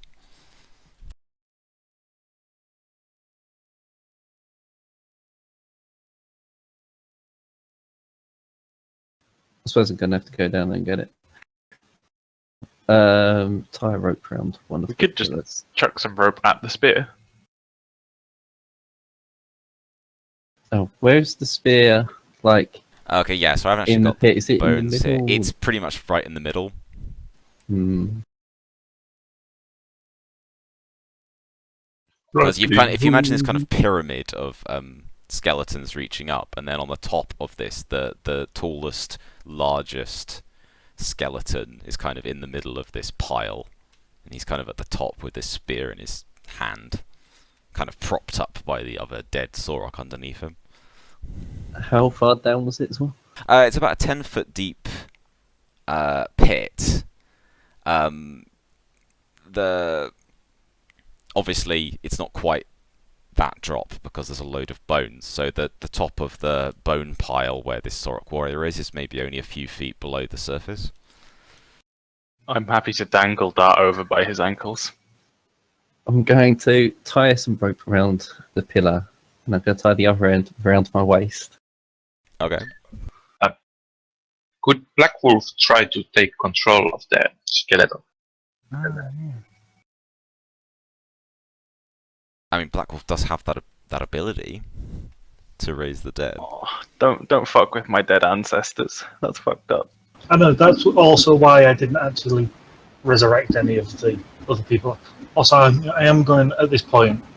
I think the null. I just click my fingers and it's gone. I was going to ask about the knoll, yeah. Just standing around awkwardly in the corner. Okay. Yeah, I notice it, and the way she dispels it is just clicking the fingers. Okay. And it just kind of, yeah, just drops to the ground like a puppet with its strings cut.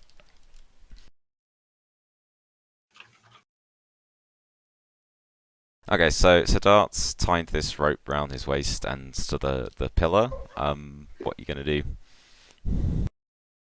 Right, and if anyone's got any better ideas?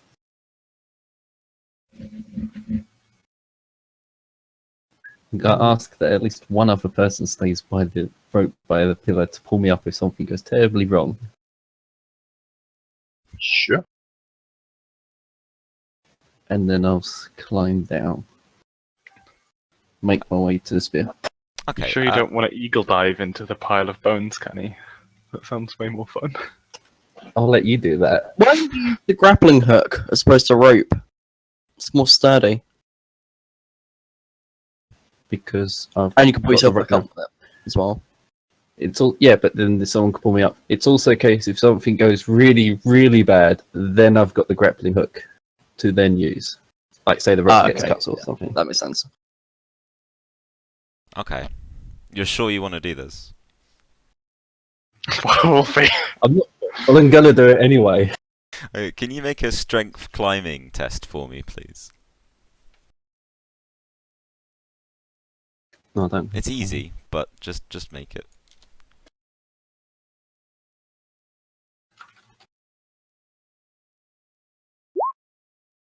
Okay. So, Dart, with his nice secure rope, climbs down the sides of the pit very carefully, step at a time, using different footholds, gets to the bottom. He steps on, like, some poor dead Sorok's leg bone, and it snaps. And then he kind of carefully moves through this pile of bones, kind of climbing up again this little pyramid of death, and he gets to the top where this large skeleton warrior is. And very carefully, Dart just reaches out with his little hobgoblin hands and wraps his both hands around the shaft of the spear and pulls.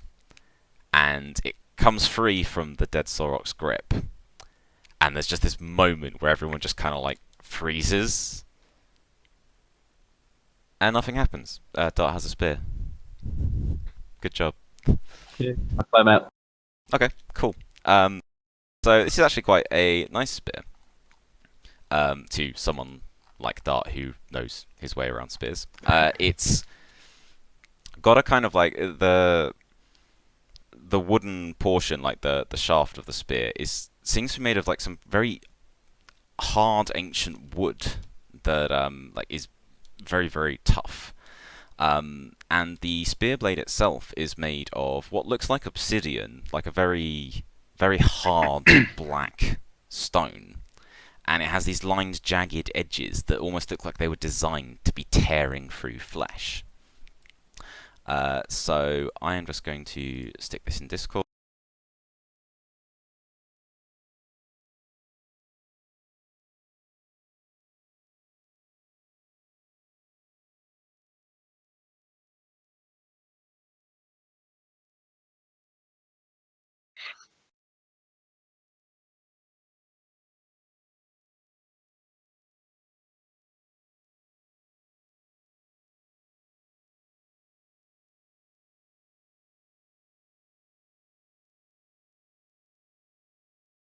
Nice.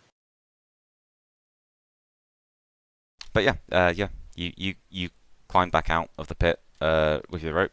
Absolutely no problem, because they're just a bunch of dead skeletons. I don't know what you guys were scared about. Indeed. Now we can nuke them. Can I search around for this life binder thing? Yeah, where do you want to search? You know, okay, I'm not sure. I'm not going back down there unless you find an even shinier spear. What's over here? Is this like a buried entrance to a cave or something? Or No, that's just the end of the. that's just some more pillars and like crumbled rock and like crumbled stone, and behind the crumbled stone wall you can just see like natural rock, so that doesn't go anywhere. And are these runes still lit up on this scabbard? Yeah, they have like a faint pulsing glow to them. Can I check to see if anything in the area is kind of pulsing with the same magical signature? Yeah, sure. Like maybe Krosek wanders round for a little bit with it, kind of like trying to find anything. But yeah, nothing else around here seems to be glowing or responding to the scabbard in any way. Black Wolf, though, when Krosek is kind of wandering around with this scabbard, it's kind of bugging you. Like it's almost like kind of like just like, you know, when you can just see something out the corner of your eye, but like you just can't quite, like you turn your head and you still can't quite see it. When Krosek's moving around with this scabbard, like this thing just like it feels like it's just got something that's trying to draw your attention. So it's quite irritating.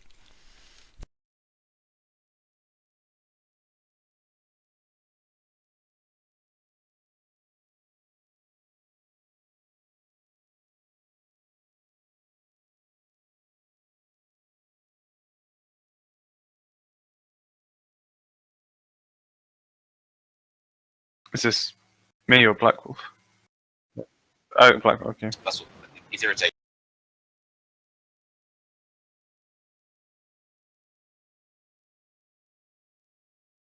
What did you just say? I lost connection to Oh, I'm stuff. sorry.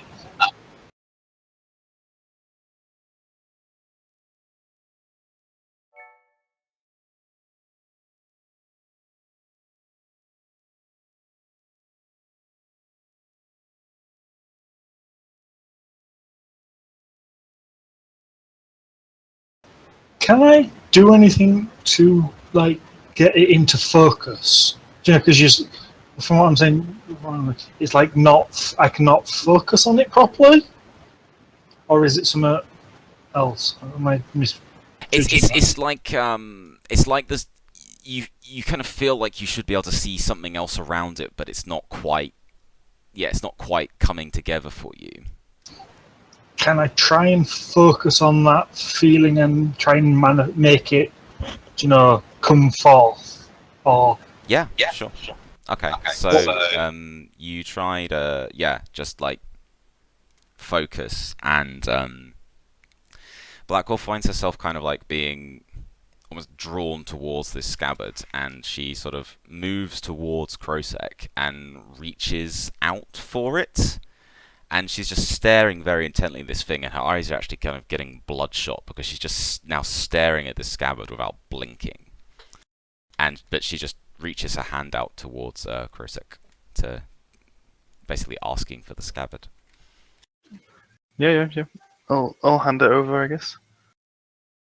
Okay, so Krosek hands over the scabbard, and at Black Wolf's touch, the glowing runes begin to shimmer, and a sort of ghostly, whitish, ethereal light kind of spreads out from the scabbard and seems to wash over like this whole area, and especially into the pit. And out of nowhere, ghostly figures begin to appear all around you. They're barely visible, like they're just sort of faintly made out of mist, but you can see like their silhouettes, you can see their outlines of Sorok. And most of them look like in the pit. There are, where you could see bones, you can now also see a number of Sorok warriors, like very tall, muscled Sorok, but they are battered and beaten, and their armor's kind of in pieces and falling off. They hold only the remnants of broken weapons in their hands, and they're all looking up out of the tomb at you. And they're screaming something, but you can't hear any words, you can only see them. And then more ghosts appear around you, like at the edge of this pit.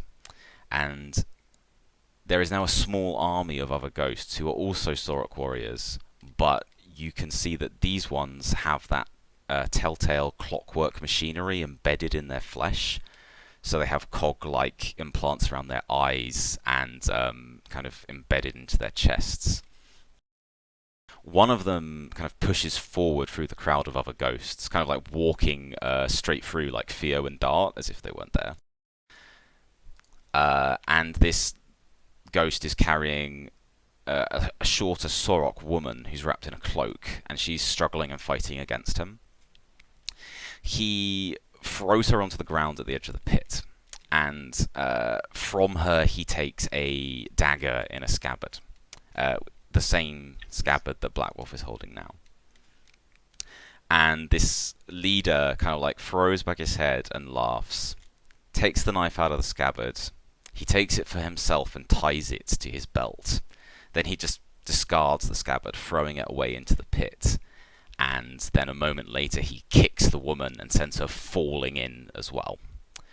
And as she's falling, just before you see her hit the bottom and die, all the ghosts vanish and the light from the scabbard disappears. And Black Wolf is just left kind of holding the scabbard. Am I the only one who saw that, or did everyone? No, everyone saw it. Like when you touched it, these ghosts kind of were summoned. And Black Wolf has now become aware of certain things from this vision, which I am now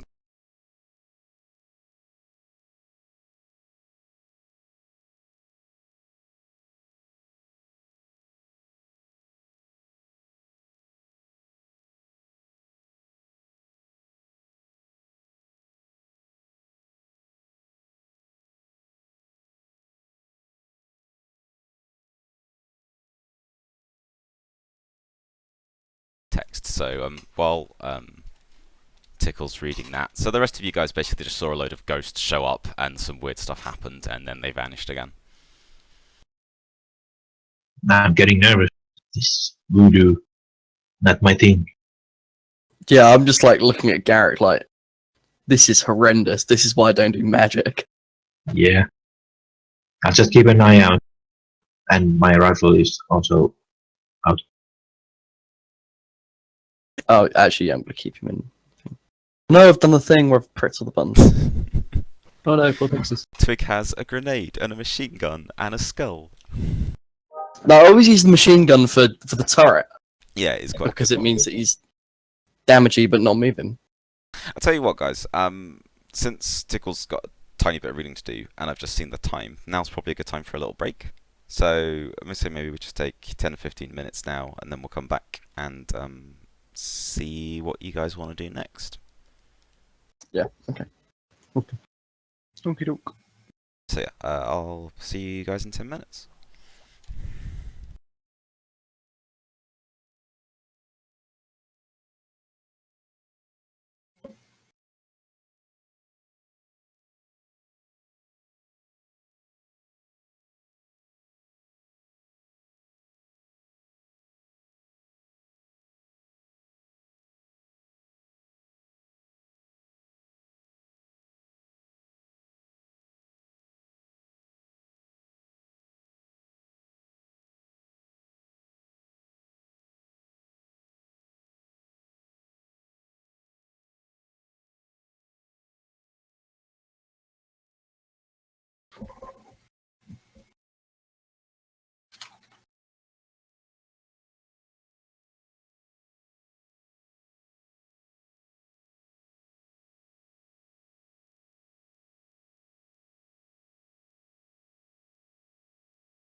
I'm back.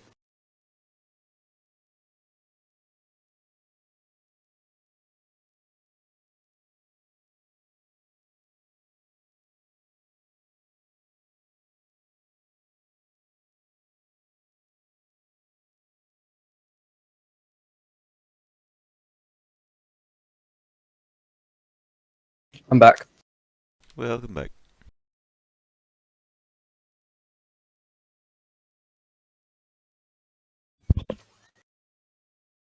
I'm still here.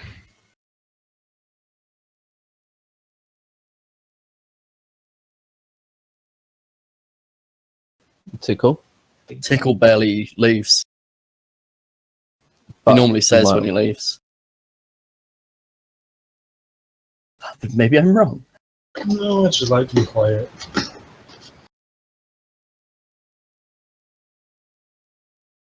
Yep.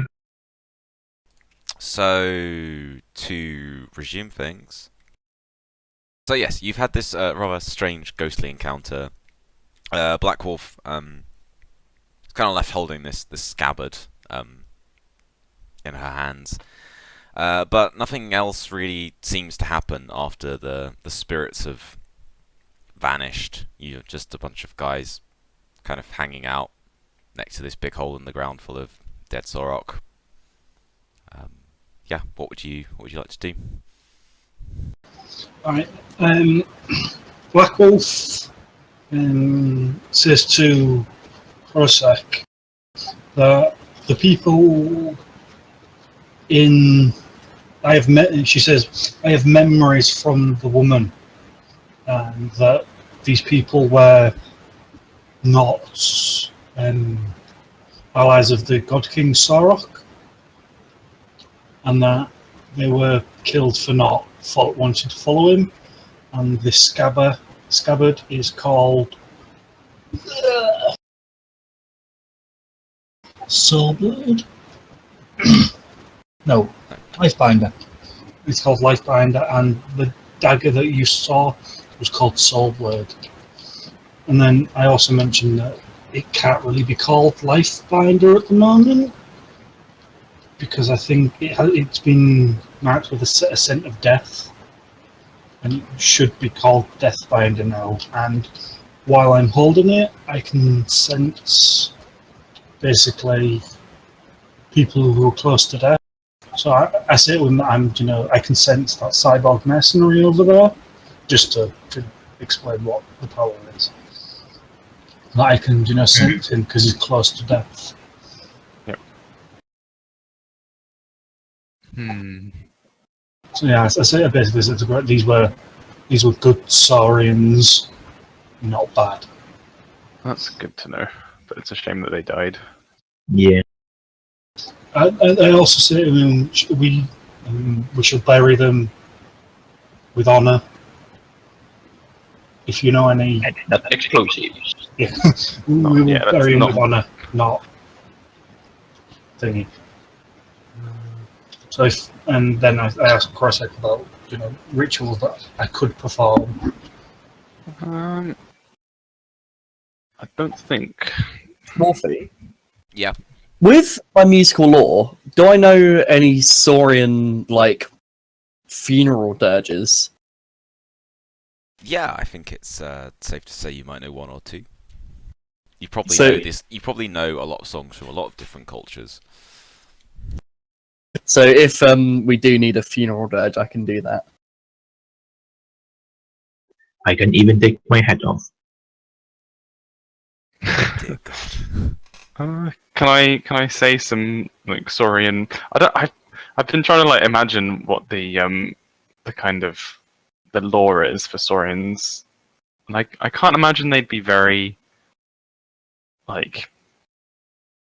interested in that kind of stuff. I'm sure that they would think about it and pay their respects, but I don't know. What you tell me, Wolfie? What kind of? Oh, okay. Yeah, I mean,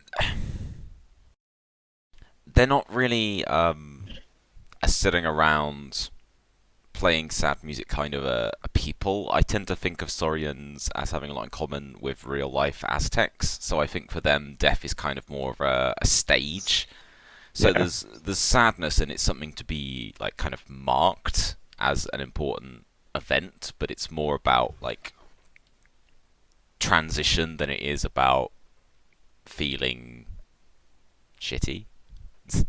Yeah, So it's is it- they're passing on rather than Yeah, mourning them. they're yeah. much more about their spiritual selves than what happens to what's left afterwards. Yeah.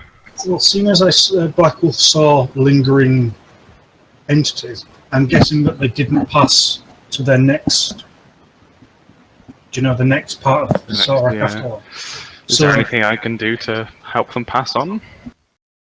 I was thinking I could do because she is. yeah.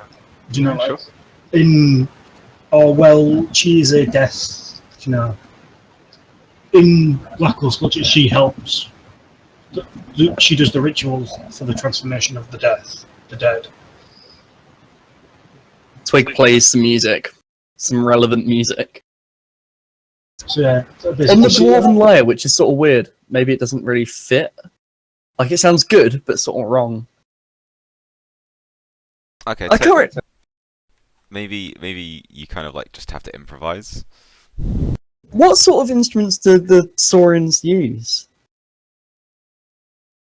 What do they have? There's I don't think they're a very musical race, are they? there's a lot of drums. Maybe a few woodwind instruments. Probably not many stringed things, to be honest. Okay. oddly enough, an electric guitar. Where they got it from? Okay. I have an idea. I need to remember each word. I have an idea.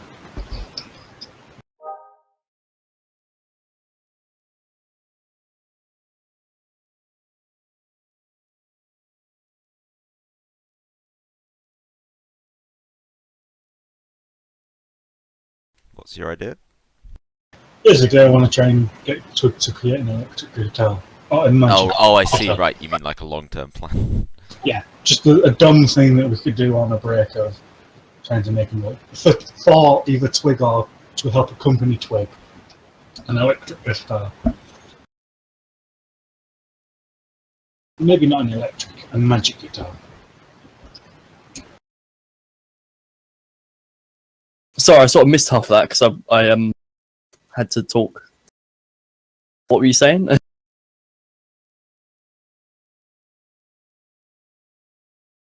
There was just some talk of making a magic/electric guitar at some point. Twig's not big on magic. I mean, like, you could give it to her. She'd probably be a bit confused by it, though. That'd be quite a funny interaction, actually. Twig attempting to do magic.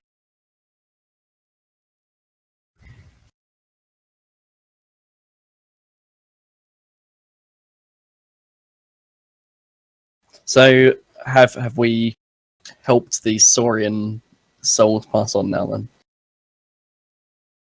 You haven't really done anything particularly to that effect, but Well, I didn't do anything because Black Wolf said she was going to do something, so. I don't know. No, it was more. You want to tell me what I need to do, and I'll do it. Because you don't know, so maybe I just do a close up. Try and get everyone to close up the hall and say some words and try and act as a conduit for the souls to go to the afterlife of to the afterlife. okay. So maybe some of the stronger members of the group, well, the ones who are not involved in the more spiritual side of this. So I was saying like Garrick, Theo, Dart, maybe Dexis, kind of like physically get hold of the kind of the stone slab, and they, with some effort, they carefully move it back over the pit to kind of seal it up and let these skeletons rest. As they are doing that, I mean, I guess maybe some of these bodies have been cleared away as well. as they are doing that, Krosek and Blackwolf maybe Krosek would know some of the appropriate words to say, and like offers some sort of prayers and incantations in Saurian, which he hopes is close enough to the Sorok traditions. And Blackwolf just sort of carefully considers the scabbard in her hand and tries to channel some of the residual death magic that kind of lingers around it. And so as all this happens and the stone slab is finally kind of sealed back in place, Krosek finishes his incantation, and Blackwolf kind of like sort of just lets go of the magic that's been building around the scabbard, and with it there is kind of just a general easing in the general atmosphere of the place. It's something almost imperceptible, but it's like there was almost a tension in the air before, and now suddenly it's lifted, and the wind kind of rises up again, and it suddenly seems like kind of like a fresh, nice, sunny day, in spite of the weird, messed up things that you've seen. And Blackwolf kind of like takes a breath and is satisfied that things are now as they should be.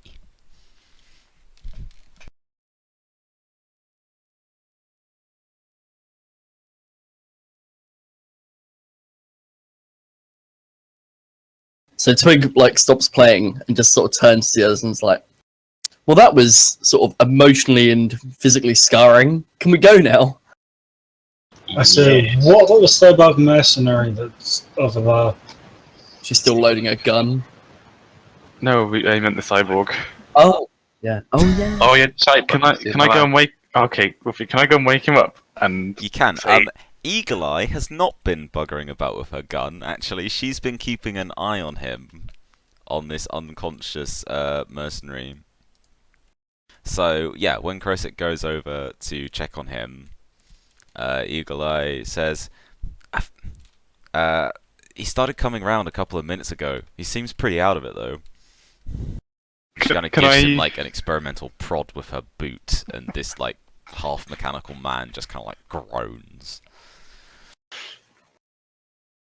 Can I like put shake when his hand and be like, "God, those weird freak lightning storms that I was telling you about. Are you okay, friend?"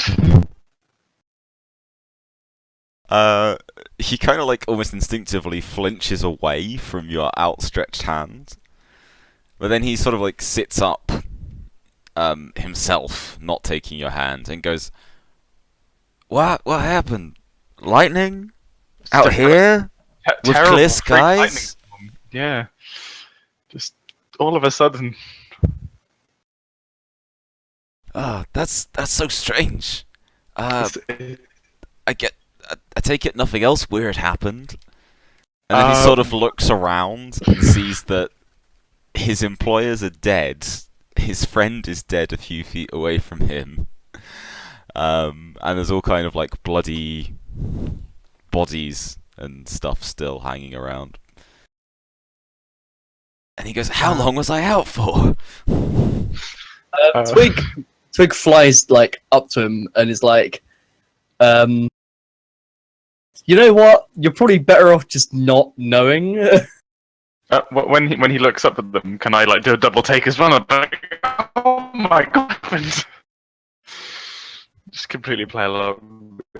Okay, do you want to make a communication deception roll to see how realistic you are? Sure. 12? Am I stunted? I'm afraid you needed a 13 to really be persuasive. So he kind of just looks up at you oddly with his like sort of two glowing mechanical eyes and goes, "What are you trying to pull here, mister? What do you do to my friend?" Can I try to seduce him to stop him from worrying about the situation? So just you want to try and seduce him to not worry about the fact that his friend and his employers are dead. Yeah, I just want to be like, you don't need to worry about that stuff. Come on, you can come back with us. and like being all sweet and nice. I want to do that sort of thing. Okay, so you're kind of trying to distract him. Yeah. Okay, I'm gonna Like- say it's still pretty difficult because it's a pretty fucked up situation to wake up to. So I'm gonna say this is like a formidable test, but you are welcome to attempt it. I'm gonna give it a shot.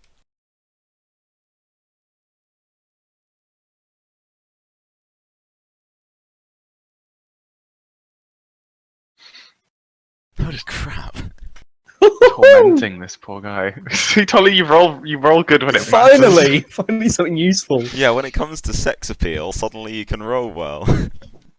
Okay, so how I imagine this is maybe that Twig just kind of like gets up in his face and kind of like is just very sweet and charming and just kind of distracts him, and in a weird way, although he's really disorientated and troubled, like he's almost just like too mesmerized by Twig's kind of like charm to really kind of turn around and look back at the scene of devastation behind him.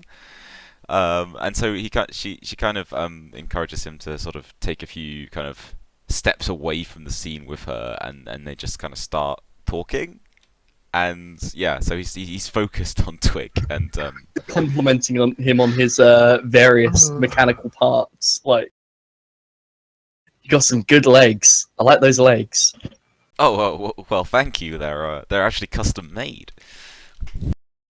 Custom made? Oh, tell me more. Okay. Like, it's that sort of conversation. Yeah, he starts telling Twig his life story about how he lost like various body parts during the war, but that he basically that he used to be kind of a wealthy landowner, but like he fought in the war and took a lot of injuries. So each time he got injured, he paid to have like the best pieces to kind of replace, like, you know, his arms and his legs and his eyes and his ears and all these kind of bits, like, because he took quite a lot of injuries. And then he kind of shrugs and goes, and now I'm just a penniless bounty hunter. Ain't that just the way of things? Oh, that's terrible. You know, I think maybe you've got a different career ahead of you. I think you should put your bounty hunting days behind you. I strongly agree. Yeah, you know what? You might be right. In fact, me and my friend. Oh yeah, my friend. Shut up. It's those darned cultists. Yeah, they were crazy. Oh, Those varmints turned on us. I mean, just because we said we were gonna do one more job with them. It's not like we were just gonna walk. I don't believe this. Oh, poor Jimmy. Poor Jimmy indeed. I'm just so glad you guys came along when you did, or they'd probably have got me too. can I don't know if I'd have to do a test for this or not, but I want to make up a song on the spot about Jimmy and his heroic feats and how he basically defeated the cultists single-handedly before being killed at the end. Yeah, you could absolutely do that. That will be a communication performance check. Oh, look at that! I've also got a Yeah, a focus in performance. I mean, you're improvising on the spot, and it's a bit of a hard sell. So I will say it's challenging, but you kind of have it. I just rolled a 19. Bloody hell, and you stunted. God knows For some point. what the right stunt table is for making up a song about someone's dead friend, so they don't suspect anything. Well, presumably role-playing, isn't it? Oh yeah, actually that would work. That one doesn't come up that often, but please use I am going to use I'm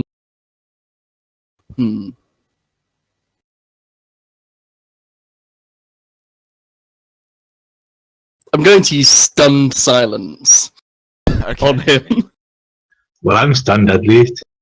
Okay, so on the spot, Twig launches into a song about Jimmy, and she sort of sings the first few lines in this very soft, lilting voice, and then Dexis kind of like joins in on cue and kind of like starts playing this kind of like melodic, kind of violin, and harpsichord kind of music behind Twig, and it kind of like just slowly builds up. So it sort of starts off as quite a sad melody about like that this guy's dead, but then it kind of goes back into Twig starts singing about how he was betrayed, and Dexys kind of like starts like adding a bit more bass notes into it, and it gets quite dramatic. And then Twig sings about how heroic Jimmy was, and about how he fought off his treacherous employers single-handedly in an epic gun battle. And the tempo builds up, and everyone gets quite into it. And then There's flames shooting out the back. oh yeah, there's flames. There's also you don't even remember installing this, but Dexys apparently like just sort of pulls out a kind of light show module that like shoots lasers into the air. And that's kind of like the big finish when Jimmy dies heroically, having killed his employers and given his own life to save his friend, the cyborg. And it basically finishes on this big number. So yeah, and then kind of like and then Twig just kind of like finishes with one fantastic bow as Dexys launches a firework into the sky for Jimmy. For Jimmy. And yeah, everyone is just like this has been going on for about 20 minutes, by the way. Like this becomes a long epic piece. Everyone is just like kind of silent, either in just shock that this happened, and also just wondering if it's gonna work. And then everyone turns to look at this cyborg guy, and he's just kind of like crying his eyes out, and little sparks are flaming off from his like his sort of mechanical goggles over his face, and he's just sort of like going, "That's exactly what Jimmy would have wanted." Jesus Christ. And yeah, this guy just kind of grabs Twig and just goes, promise me one thing. What? Anything? I want you to take that song that you wrote about Jimmy, and I want you to play it. I want you to play it to every damn person you meet, so they know what a great man he was. The Ballad of Jimmy the... and then I like, Brave. stop. Yeah, Jimmy the Courageous. Jimmy the Strong.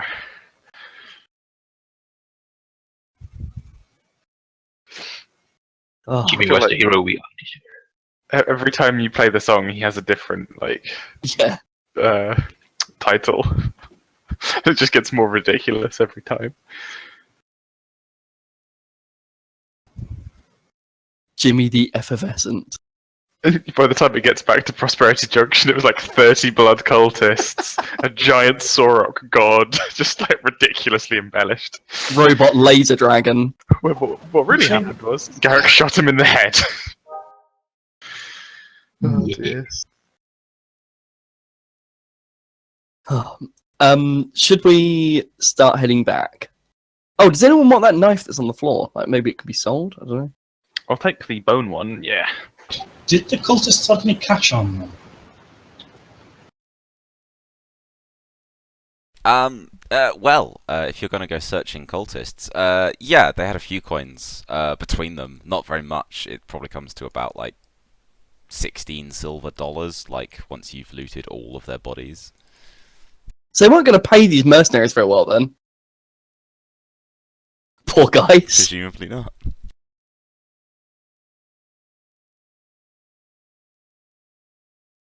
Maybe when you have sort of collected up that sorry amount and it only amounts to $16, this cyborg guy is just like, those damn bastards. I knew they were holding out on me. It was all smoke and mirrors.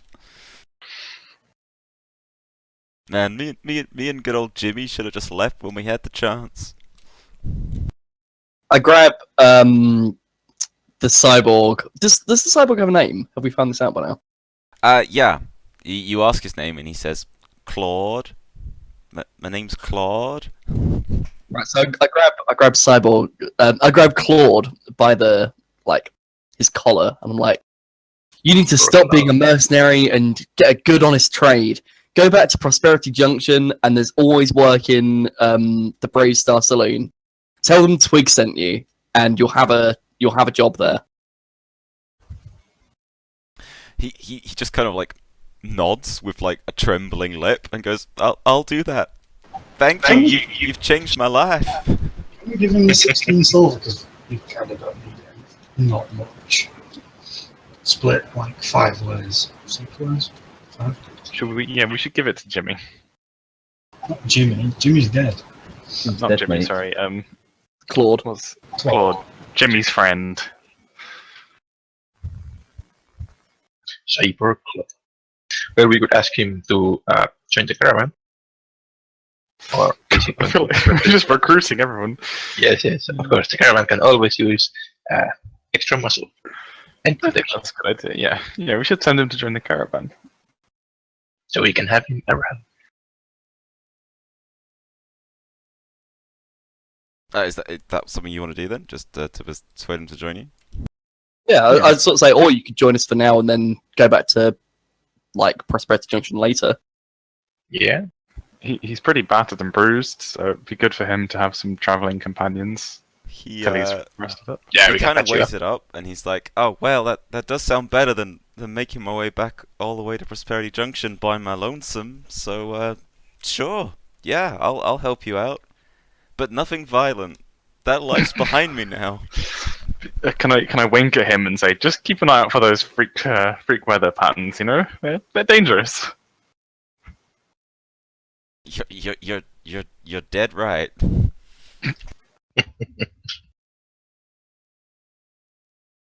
Okay, so yeah, Claude agrees to join you.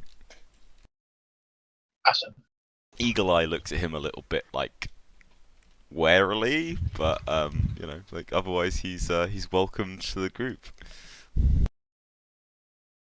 I'll shrug at Eagle and sometimes things get a bit weird. She kind of like quietly says to Garrick, "You're telling me." I'm guessing Wolfie. we don't speak about this. Yeah, we don't. Gotcha. But we will keep eye on him. If he does something suspicious, we'll take him down, of course. What's that? Does that knife I picked up have any stats, or is it just a? Yeah, it does. Get my notes up.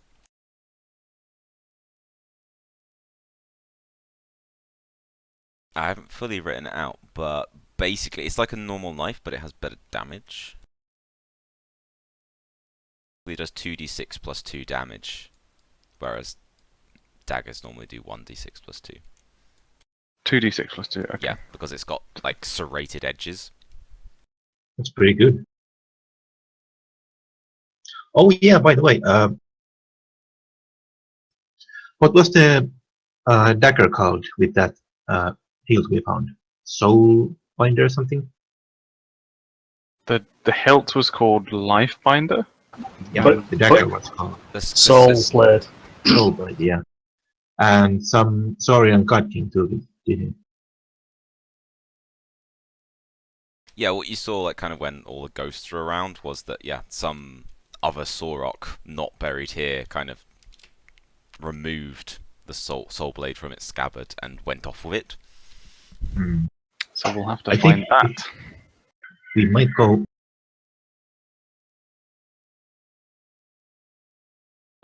Yeah, if we could find that, it'd be nice.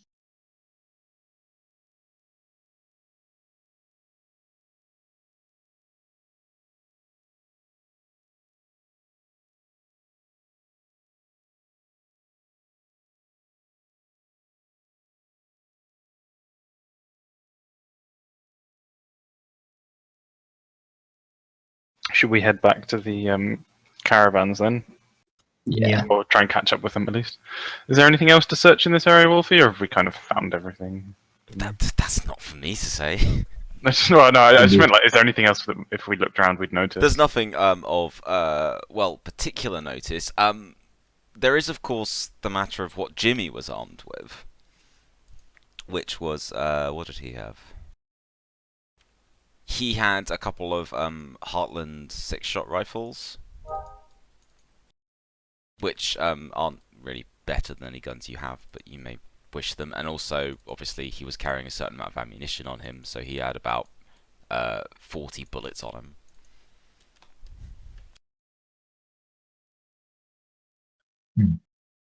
But maybe Claude would want those, seeing as they're his friends. Yeah.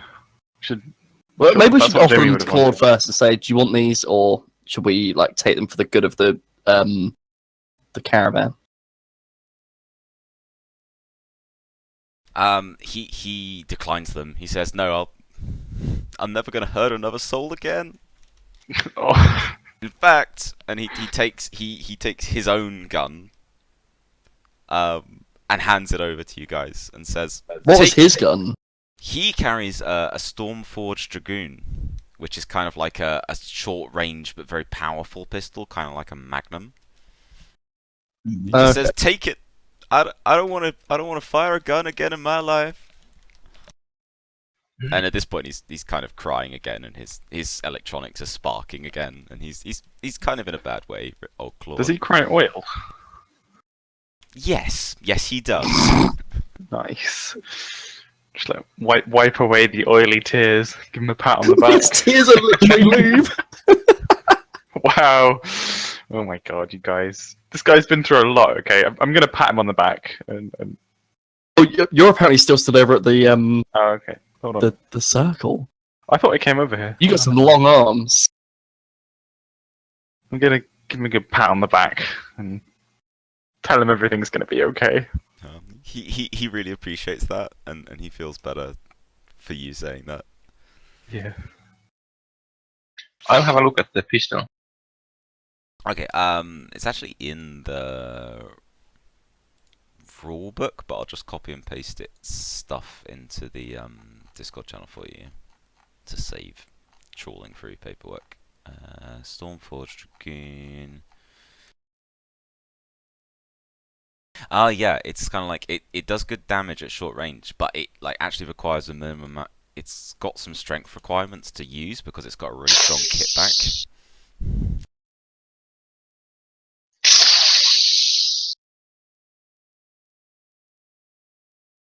I don't think they have Bad both. noise. He's I don't think Shat's got any strength, or do you? It's all dex. I've got more strength than Shaq. Wow. I got one strength. I've got 2. I needed 2 to wield the giant wrench. I was Yeah. surprised that Shaq went for that much strength. I thought it'd be all dex. Yeah, But it's well, only I- one off, so you could just up it the next time you can put it up to use it. Next level, Oh, that's gonna be just 2 keep levels it. away though. I think we should give it to Canny. It's just like in his hands, it's like a shotgun.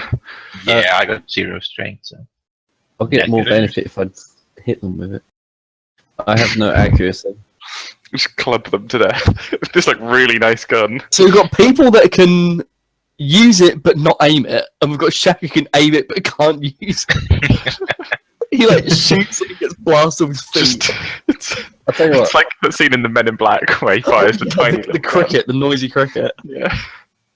Just say, I'll hold it, and then Shaq just moves the barrel from me. Shaq pulls the trigger. I wonder if I can like attach it to Dexis. Oh god. Does Dexus have 2 strength? Would Dexus be able to He's fire got. it? He has whatever strength I have because we've Alright. symbiote. Type thing.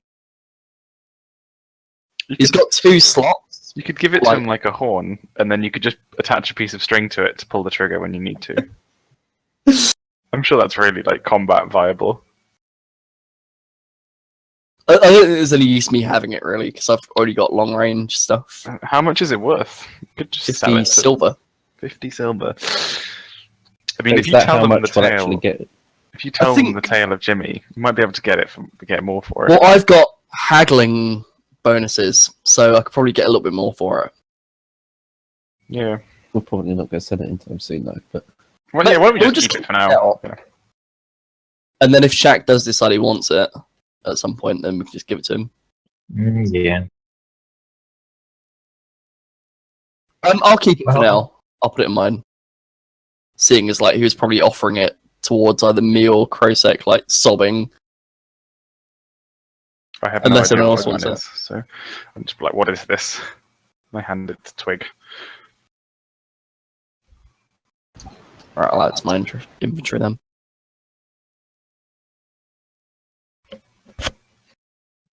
I don't want it.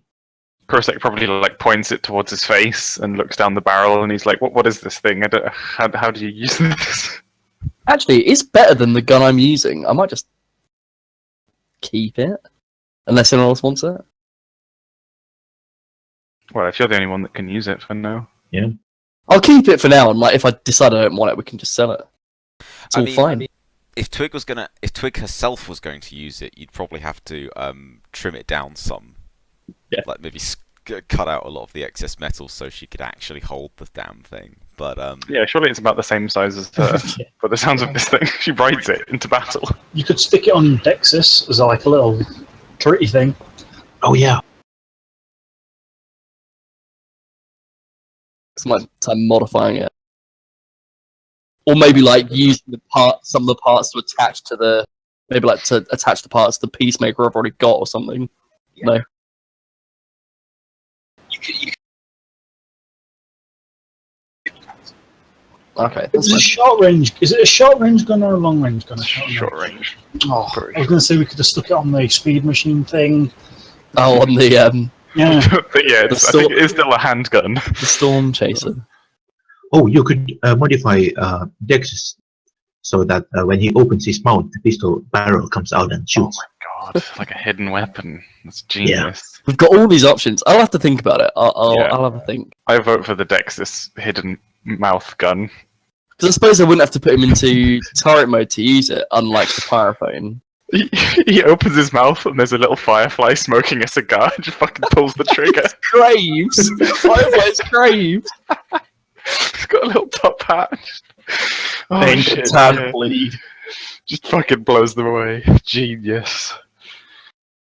Put some sunglasses. Anyway, this is getting ridiculous. Should we head back Shall we? to the... Yeah, then we head to the caravan. okay. Can I study the dragon's eye whilst we're travelling? Gonna get my roll in whilst I can. Oh yeah, sure. You can pull that out and give it a study. Who had that box? Me. Can I try and lockpick it? You can certainly try. Yeah, I meant because I chose lockpicking when. Are we back at the caravan or are we on No, the way you back? guys are gonna sort of head back. Tell you what, we'll leave this scene and we'll just pop back into the map for a bit. So yeah, basically on the way back while thinking, I remember that I've been practicing like lockpicking, and I remember the box that Twig has. So I say to her, "Do you mind if I try and lockpick it?" Yep. I hand it over.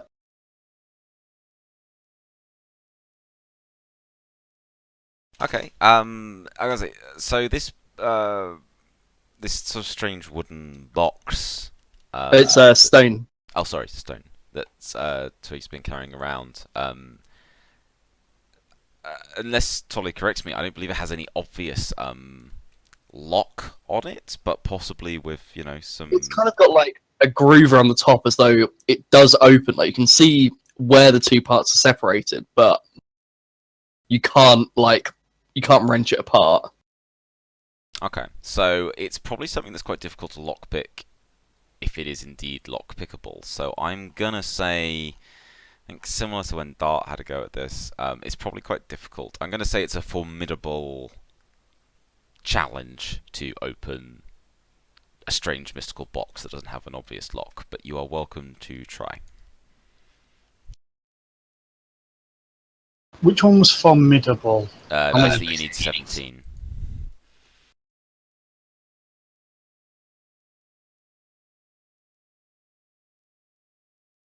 Booyah! Damn. And that's stunted. And you stunted. Wow. Okay, so maybe everyone's in a good mood and like kind of like talking about stuff on this walk back, and yeah, so Twig and Black Wolf get talking about things, and Twig mentions the box, and Black Wolf says, "Can I have a look at it?" And so Twig hands it over, and the whole group kind of stops for a while as Black Wolf kind of like just sits on the ground and starts examining this thing. And like as you said, it's just a groove, but very very carefully. Um, Black Wolf is kind of like able to take something very thin. I mean, not a paperclip, but maybe some sort of piece of wire, and kind of like just slide it just up in that groove and kind of slide it along until something catches, and there is some sort of like a little latch locking mechanism inside, and she jiggles it around for what seems like ages until something suddenly clicks and this box just pings open and the lid just folds backwards, and inside there is a kind of a sphere, like a small golden sphere with very intricate swirling patterns that have been carved onto it, and it's made of maybe some sort of crystal substance or possibly glass. It's hard to tell, but something that is slightly translucent and very hard, but has somehow had, I say, all these kind of like very intricate patterns carved onto it, and it just sort of pulses lightly with this golden energy to it. What happens when I touch it? It just feels slightly warm to the touch. Okay. Like Twig can run her hands over it, and it's like it kind of maybe pulses a little bit more. It's hard to tell if it's responding to you or if it just naturally kind of ebbs and pulses Flows, with yeah. energy. Yeah. So, like, Twig's just sort of like venting, like, "Oh god, it's just another blooming mystery." Like, don't know what the box was for. I don't know what the orb is for. Ugh. Frustration. Can I try and open the orb? Or do... How would you try and open it? Lockpick? Well, maybe Black Wolf, industriously, kind of riffing on her previous success, tries to kind of like tap around this thing with a lockpick, looking for somewhere to kind of get a bit of purchase with this bit of wire and do the same trick. But the orb is sort of completely solid. It's a solid crystal sphere. There's no kind of indentations or anything of it. There's just these carved symbols.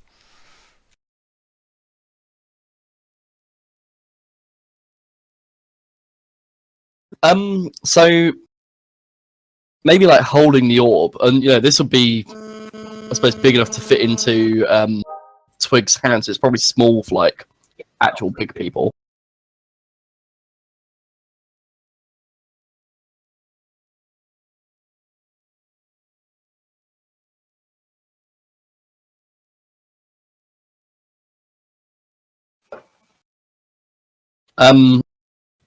So I offer it to like maybe some of the other magic folk. Like, can you divine anything from this?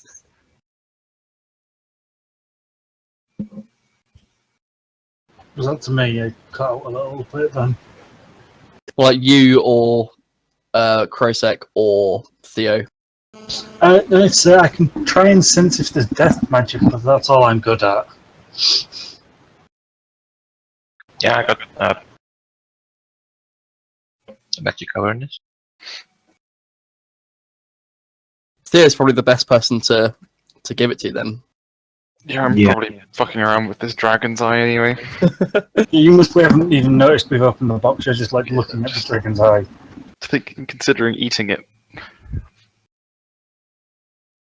It'll come out a few days later, I suppose. Can I use my just thinking? Can I use a death arcana to sense the fact that it's an eye of a dead dragon? Can I do anything with that?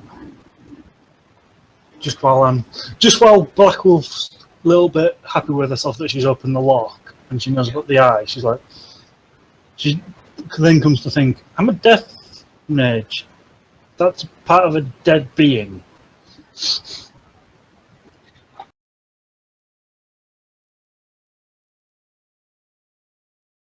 Yeah.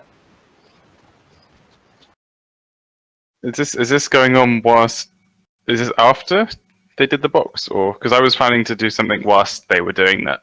I was just waiting for them to finish talking.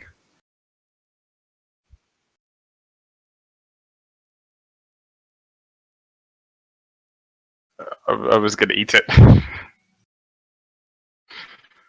I don't know. I'm running out of ideas.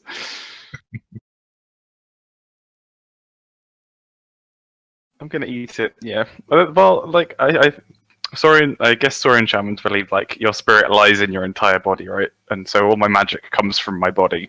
So I'm thinking if I put it inside my body, maybe that's a better way of dealing with it. So I'm going to try and eat it. Okay, no, I get where you're coming from. It does make sense. Like, yeah, like kind of taking on the power of something. Yeah, I think that's very much like the God Kings. That's probably where I'm getting the idea from. With the God Kings ate the gods, I'm thinking if I eat this dragon's eye, I'm going to be able to tap into its latent power. Okay, yeah, sure. So maybe like these guys are messing around with their magical thing. Crowset kind of like gets a bit bored and focuses on his magical problem, and yeah, decides that the best thing to do is to eat it. It is quite a large object. Okay. Can you make a Constitution roll to see Oh, if you God, no. can successfully swallow it? How big is it? I thought it was just like a small ruby. Yeah, it is, And but I mean, okay. like, you know, for swallowing something, like, you know. it's- Constitution. Okay, yeah, I've got pretty decent. And this is where Crowset dies. Show 19. Fucking stunted as well. swallow it with a flourish. Fuck's sake.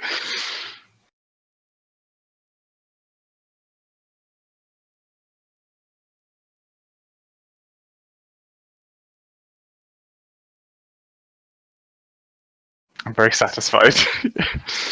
Can I try and see if I can tap into the magic inside it now?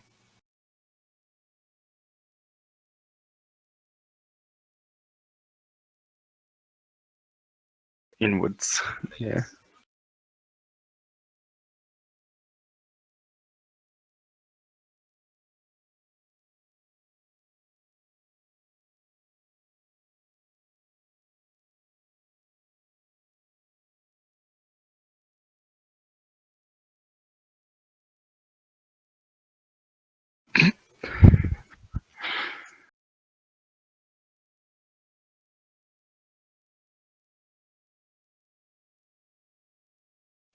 It's like, I could really go for a pie right now.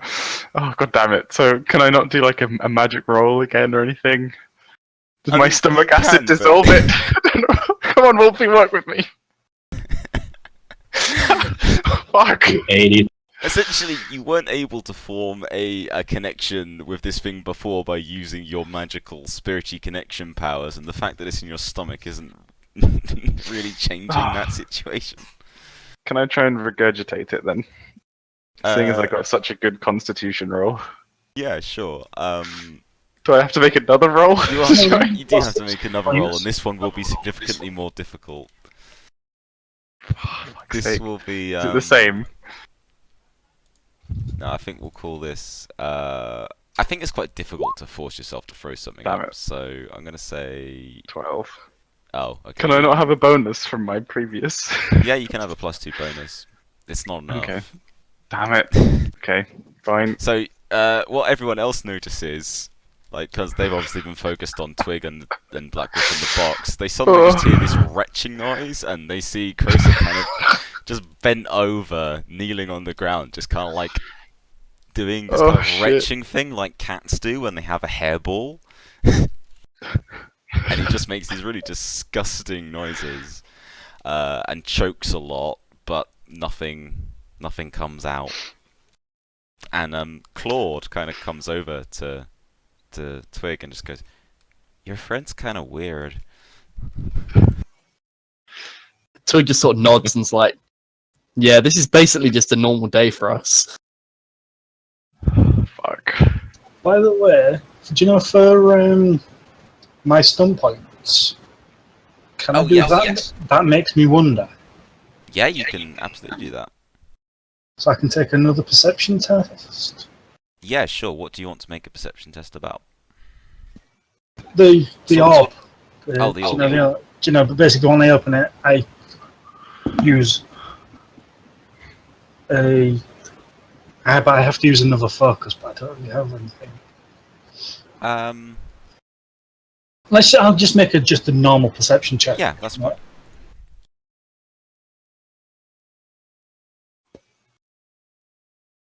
Yeah, we'll call it average.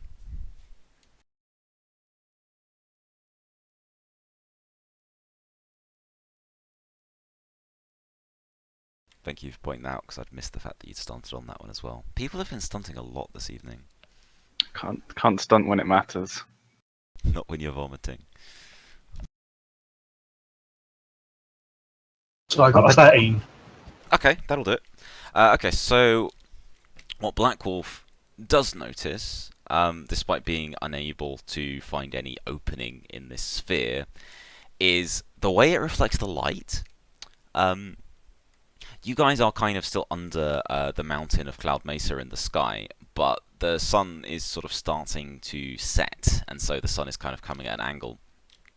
And when Black Wolf holds the sphere up to the light, the way that the sun just kind of catches it suddenly just makes it seem really brilliantly bright. Like the whole thing just really lights up when you hold it at the right angle. And all of those swirling, interweaving markings on it, they just kind of shine really fantastically, as if it's like a small sun in its own right. Like, for a moment you could imagine you were just holding this golden sphere of perfect sunlight, and it's almost hard to believe that it's actually just a solid object, because it's so kind of realistically luminescent. So what you've basically deducing is that this has some sort of connection to sunlight, and is maybe even a source of sunlight.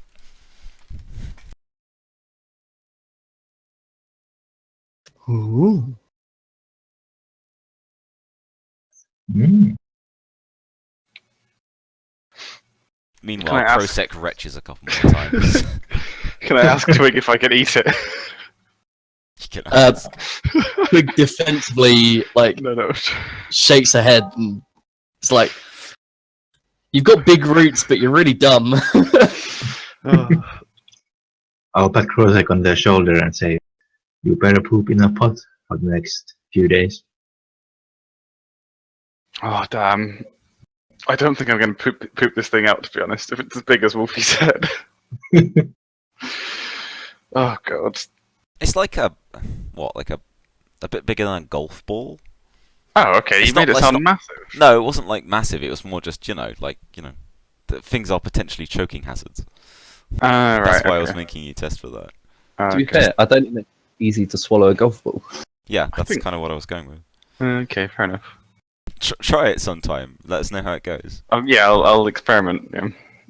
Yeah. Really don't. They get stuck in your jaws. No, I wasn't. There you get stuck. You'd have to get it, like, surgically removed. Fucking hell. Yeah, no thanks.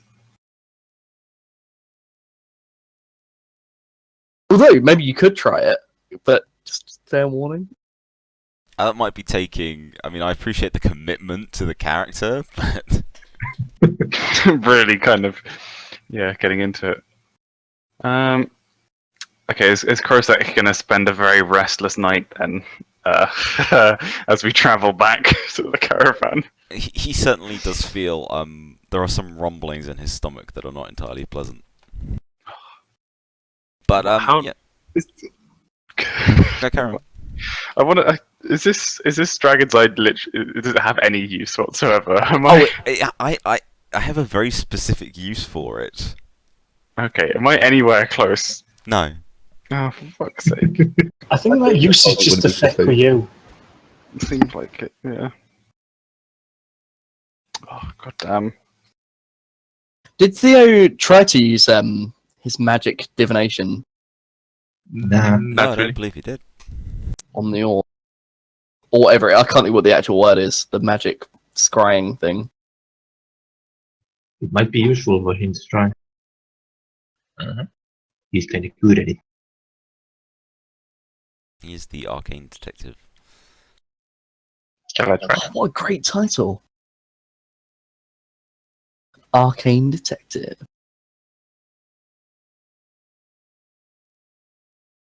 Yeah, so Twig hands the sort of gently takes the orb back from Black Wolf, and I guess it stops shimmering. Or does it? Hmm.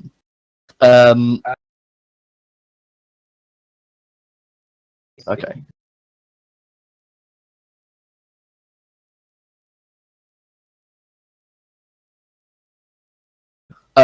Yeah, and then hands it to Theo. Let's have a look. Do I use Arcane Awareness?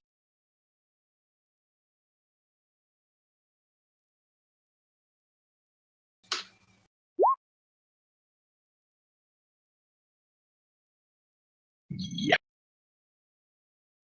Remove exactly the exact wording of Arcane Awareness.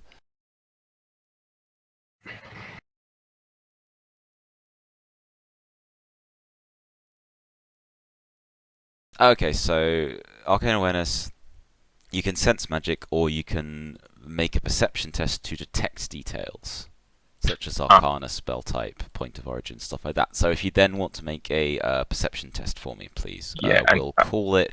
This is kind of a special thing, so I'm going to say it's a hard check. So you need a 15. And it does say that I may add Power Arcana to test roll. Yes, you can. Let's see. So make sure you add that in.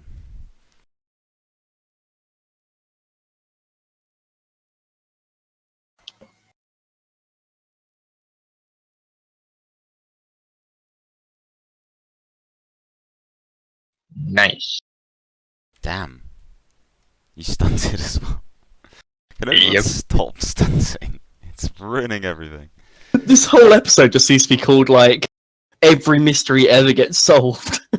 Do you have the investigation stunts table, like the custom one?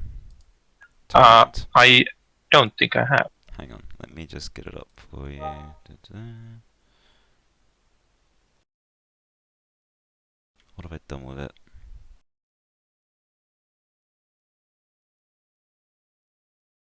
I got the rule book and the stunt sheet and a beta rule book.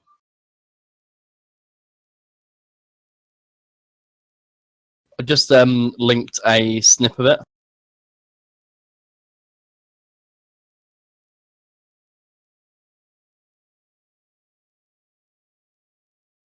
So you got up to 6.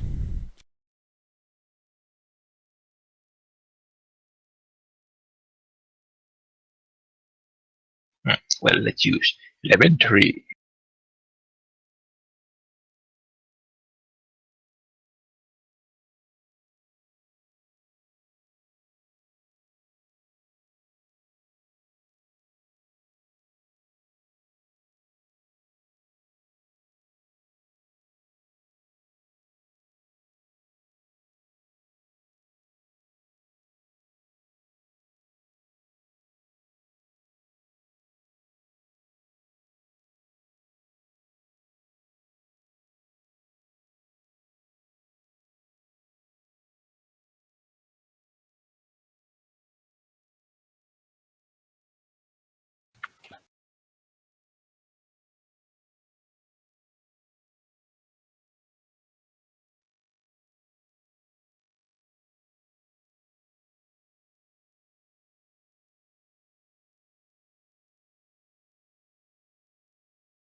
The Fae, like for context, the Fae don't use magic. They locked it away a long sort of time ago. Yeah.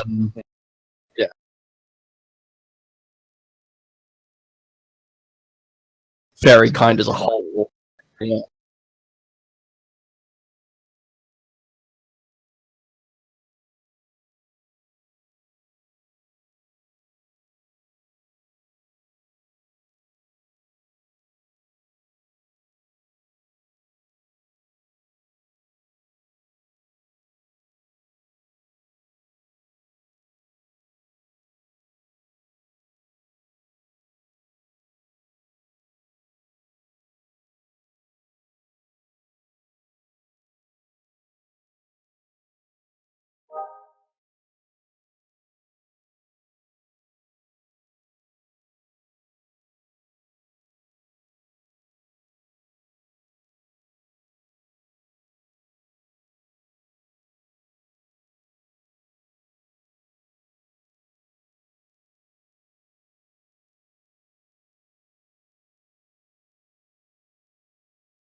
Sweet.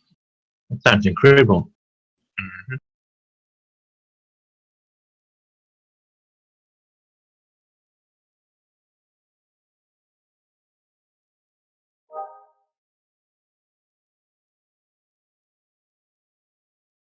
Is Cossack still trying to hook up the Throw up. aye.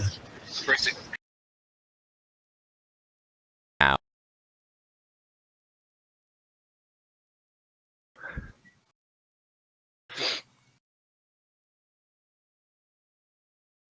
I don't know. I am completely fine. I don't know what you're talking about. Krosek crab walks across the camp.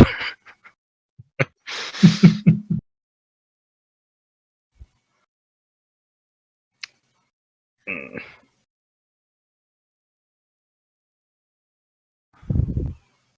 So for now, like Twig sort of like tentatively takes the stone back, but seems really uneasy with it, like as if she doesn't even want to be holding it, and just sort of puts it back in the tinderbox and carefully like sort of shuts the box again in such a way that it doesn't lock, but like just closes.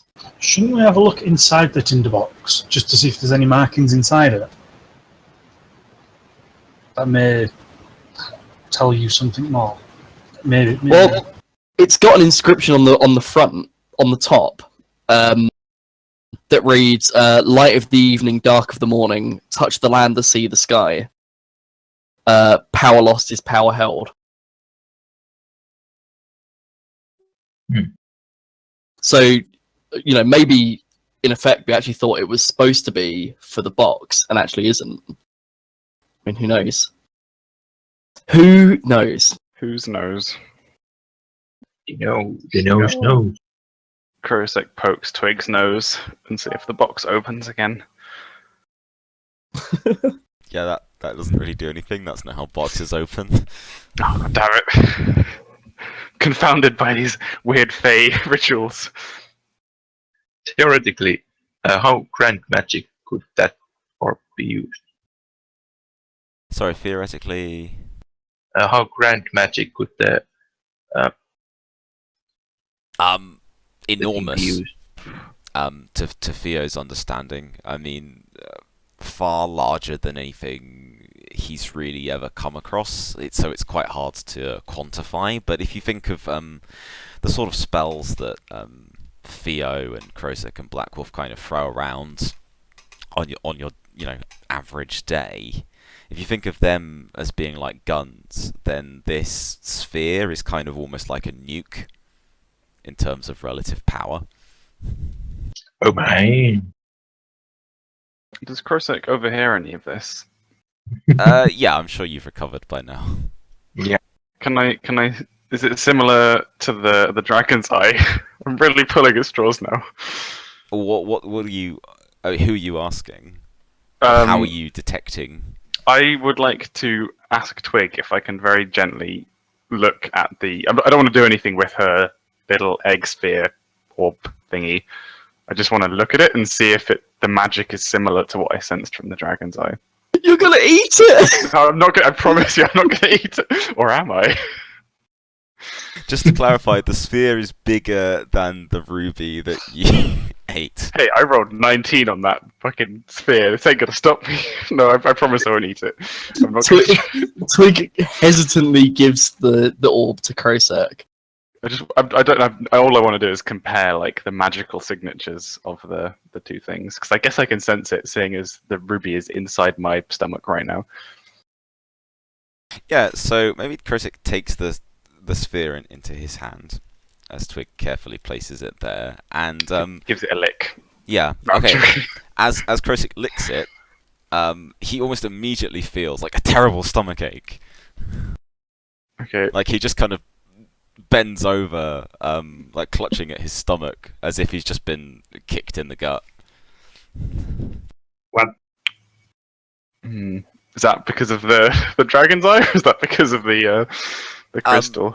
Based on the way that kind of there's a weird kind of magical tingling on your tongue, like you just like licked something.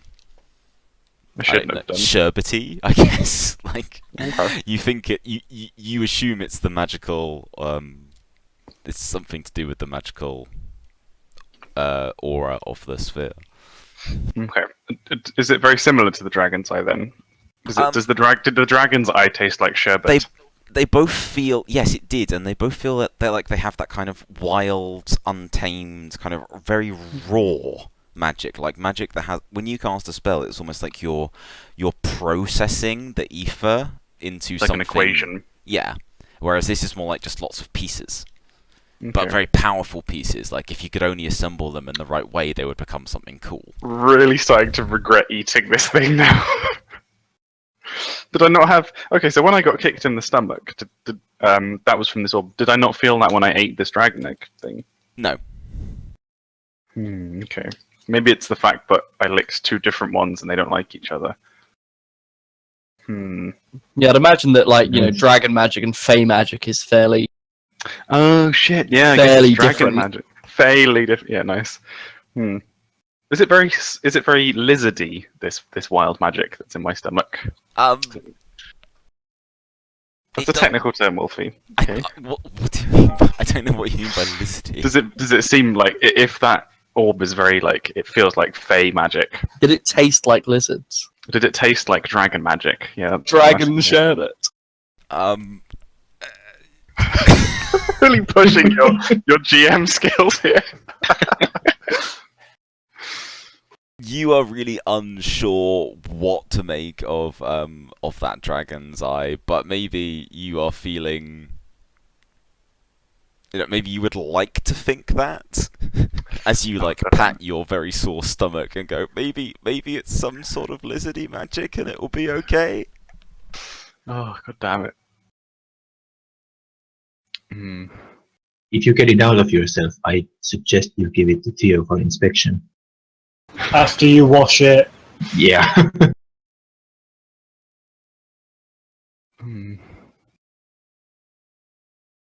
Okay, so maybe to move things on from Krosek's stomach. Maybe. Because we're getting near the end of the session, I want to go right. So this whole conversation, as I understand it, has been happening on the way back to the wagons. Yep. Yeah. So I'm just going to draw some stuff on the old map. I think you guys were kind of fighting the blood trackers kind of in the shadow of Cloud Mesa, so you were kind of over there somewhere. Your understanding of where the wagon was going was that you were going to catch them up. They were going to head kind of kind of like this way into Shadowed Plains, right? So you are now following along that kind of path, and you get to maybe around here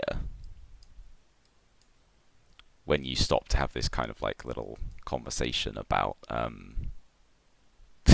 well, about magic and boxes and dragon's eyes and things that shouldn't be swallowed.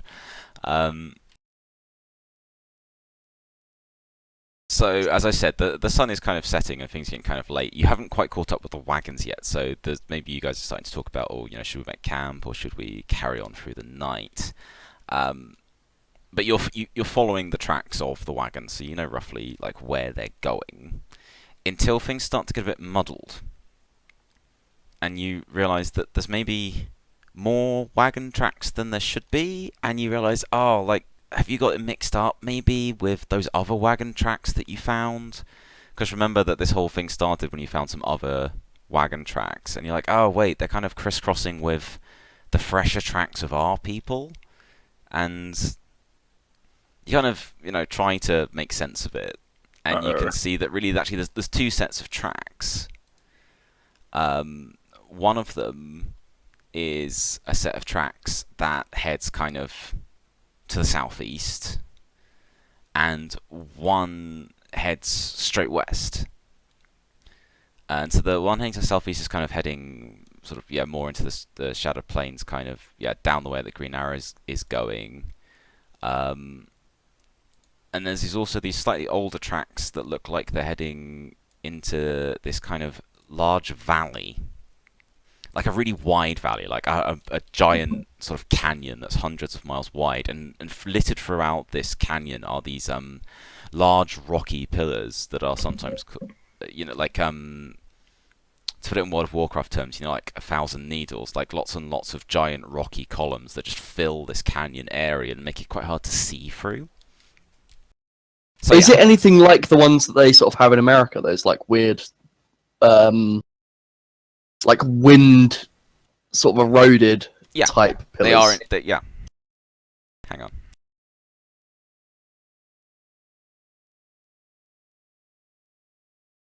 Like this sort of environment. Or did that not come up?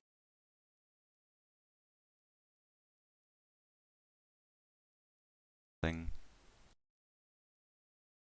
No, that's weird. But yeah, like lots and lots of rocky columns. I'm trying to find a picture as well. Like I've got some sort of in-universe pictures, but I don't want to give stuff away too much. It looks like the 1,000 Needles. Yeah, it Is looks it like, really it looks do like any 1,000 needles. photos. That's weird. They don't show Is it up. the older tracks from the caravan that got attacked by the cultists? Yeah, that's what I was trying to show. That sort of thing. That sort of place. Look like.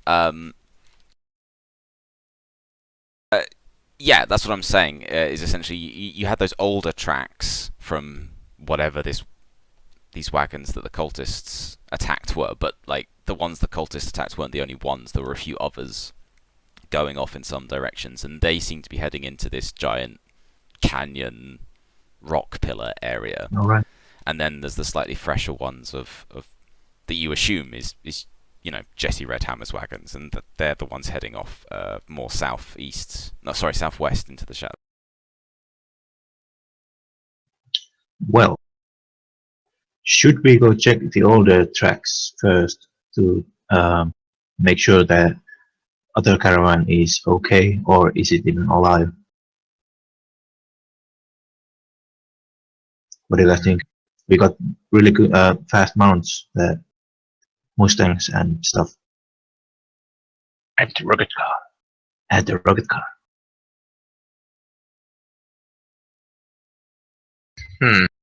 You guys are OP in the transport department. You have 3 magic horses, a dire wolf, and a magic car. Yeah, I think we could check the canyon. Yeah, I think we should have a look. We should check it. Yeah, they might be in trouble. Or if they are already dead, we can use their resources for our caravan. If they're not looted yet. Might be Reinhold guys in the area. I True think that.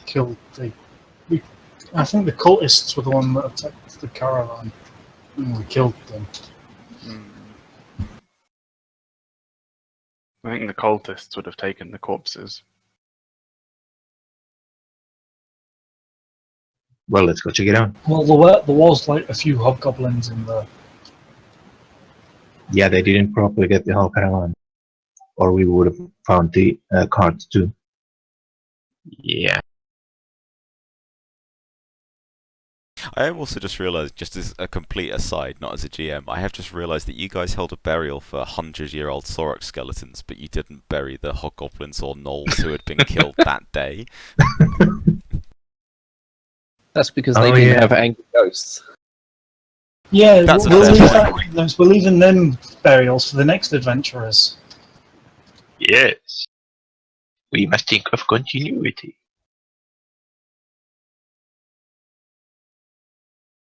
But yeah, that's a complete aside, it just occurred to me.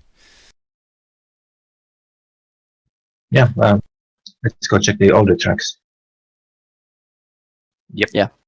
Okay, so as the sun sets, you guys basically decide to head down this sort of the slopes into this canyon area with various sized like sort of rocky columns kind of looming up over you. Some of them are kind of like just the size of houses, others are like almost mountains in their own right that tower up over you. And yeah, as I say, the sun sets and the wind kind of rises as you walk down into this canyon, or ride down into this canyon, and that's where we will leave things for today. I've got no mana, guys. That's okay. You can have a nap and then heal me. Okay, yeah. So, like the recap of what we happened to do this entire day, we murdered 4 cultists, and I suppose like linking off in the last match, we also killed a mercenary. We then held a burial for a bunch of skeletons. After having a rummage around. After having rummaged around, yeah. Then convinced the remaining mercenary that his buddy died heroically, and convinced him to turn to a life of good. Then opened up a magical tinderbox to find an equally magical stone inside, as well as Krosek ingesting the eye of a dragon and now feeling fairly unwell. And now we've made our way to a canyon. Sounds like a normal day, Sounds about really. right. Yeah, good. Productive Work. day. Yeah, good job, guys. Just another Monday. I also thought we really should check the box for its magical like sealing properties. Because no I mean, one. we still can. I know. I'm just saying. I'm gonna write that down because that much power in that box, and we didn't sense it. Because I think That's a good point. because I think Theo did like try and use his Arcana on the box.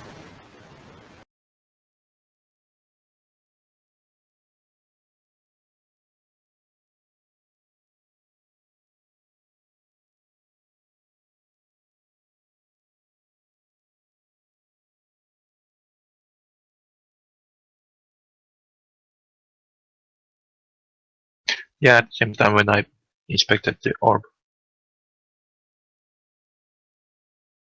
Probably.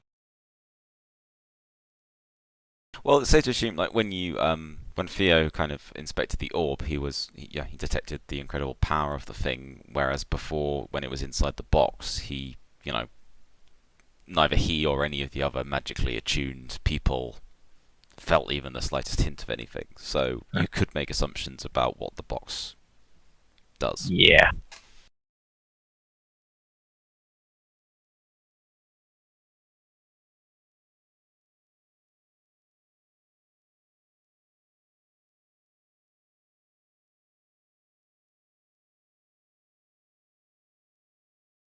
But yeah, thank you very much, guys. It was a good evening.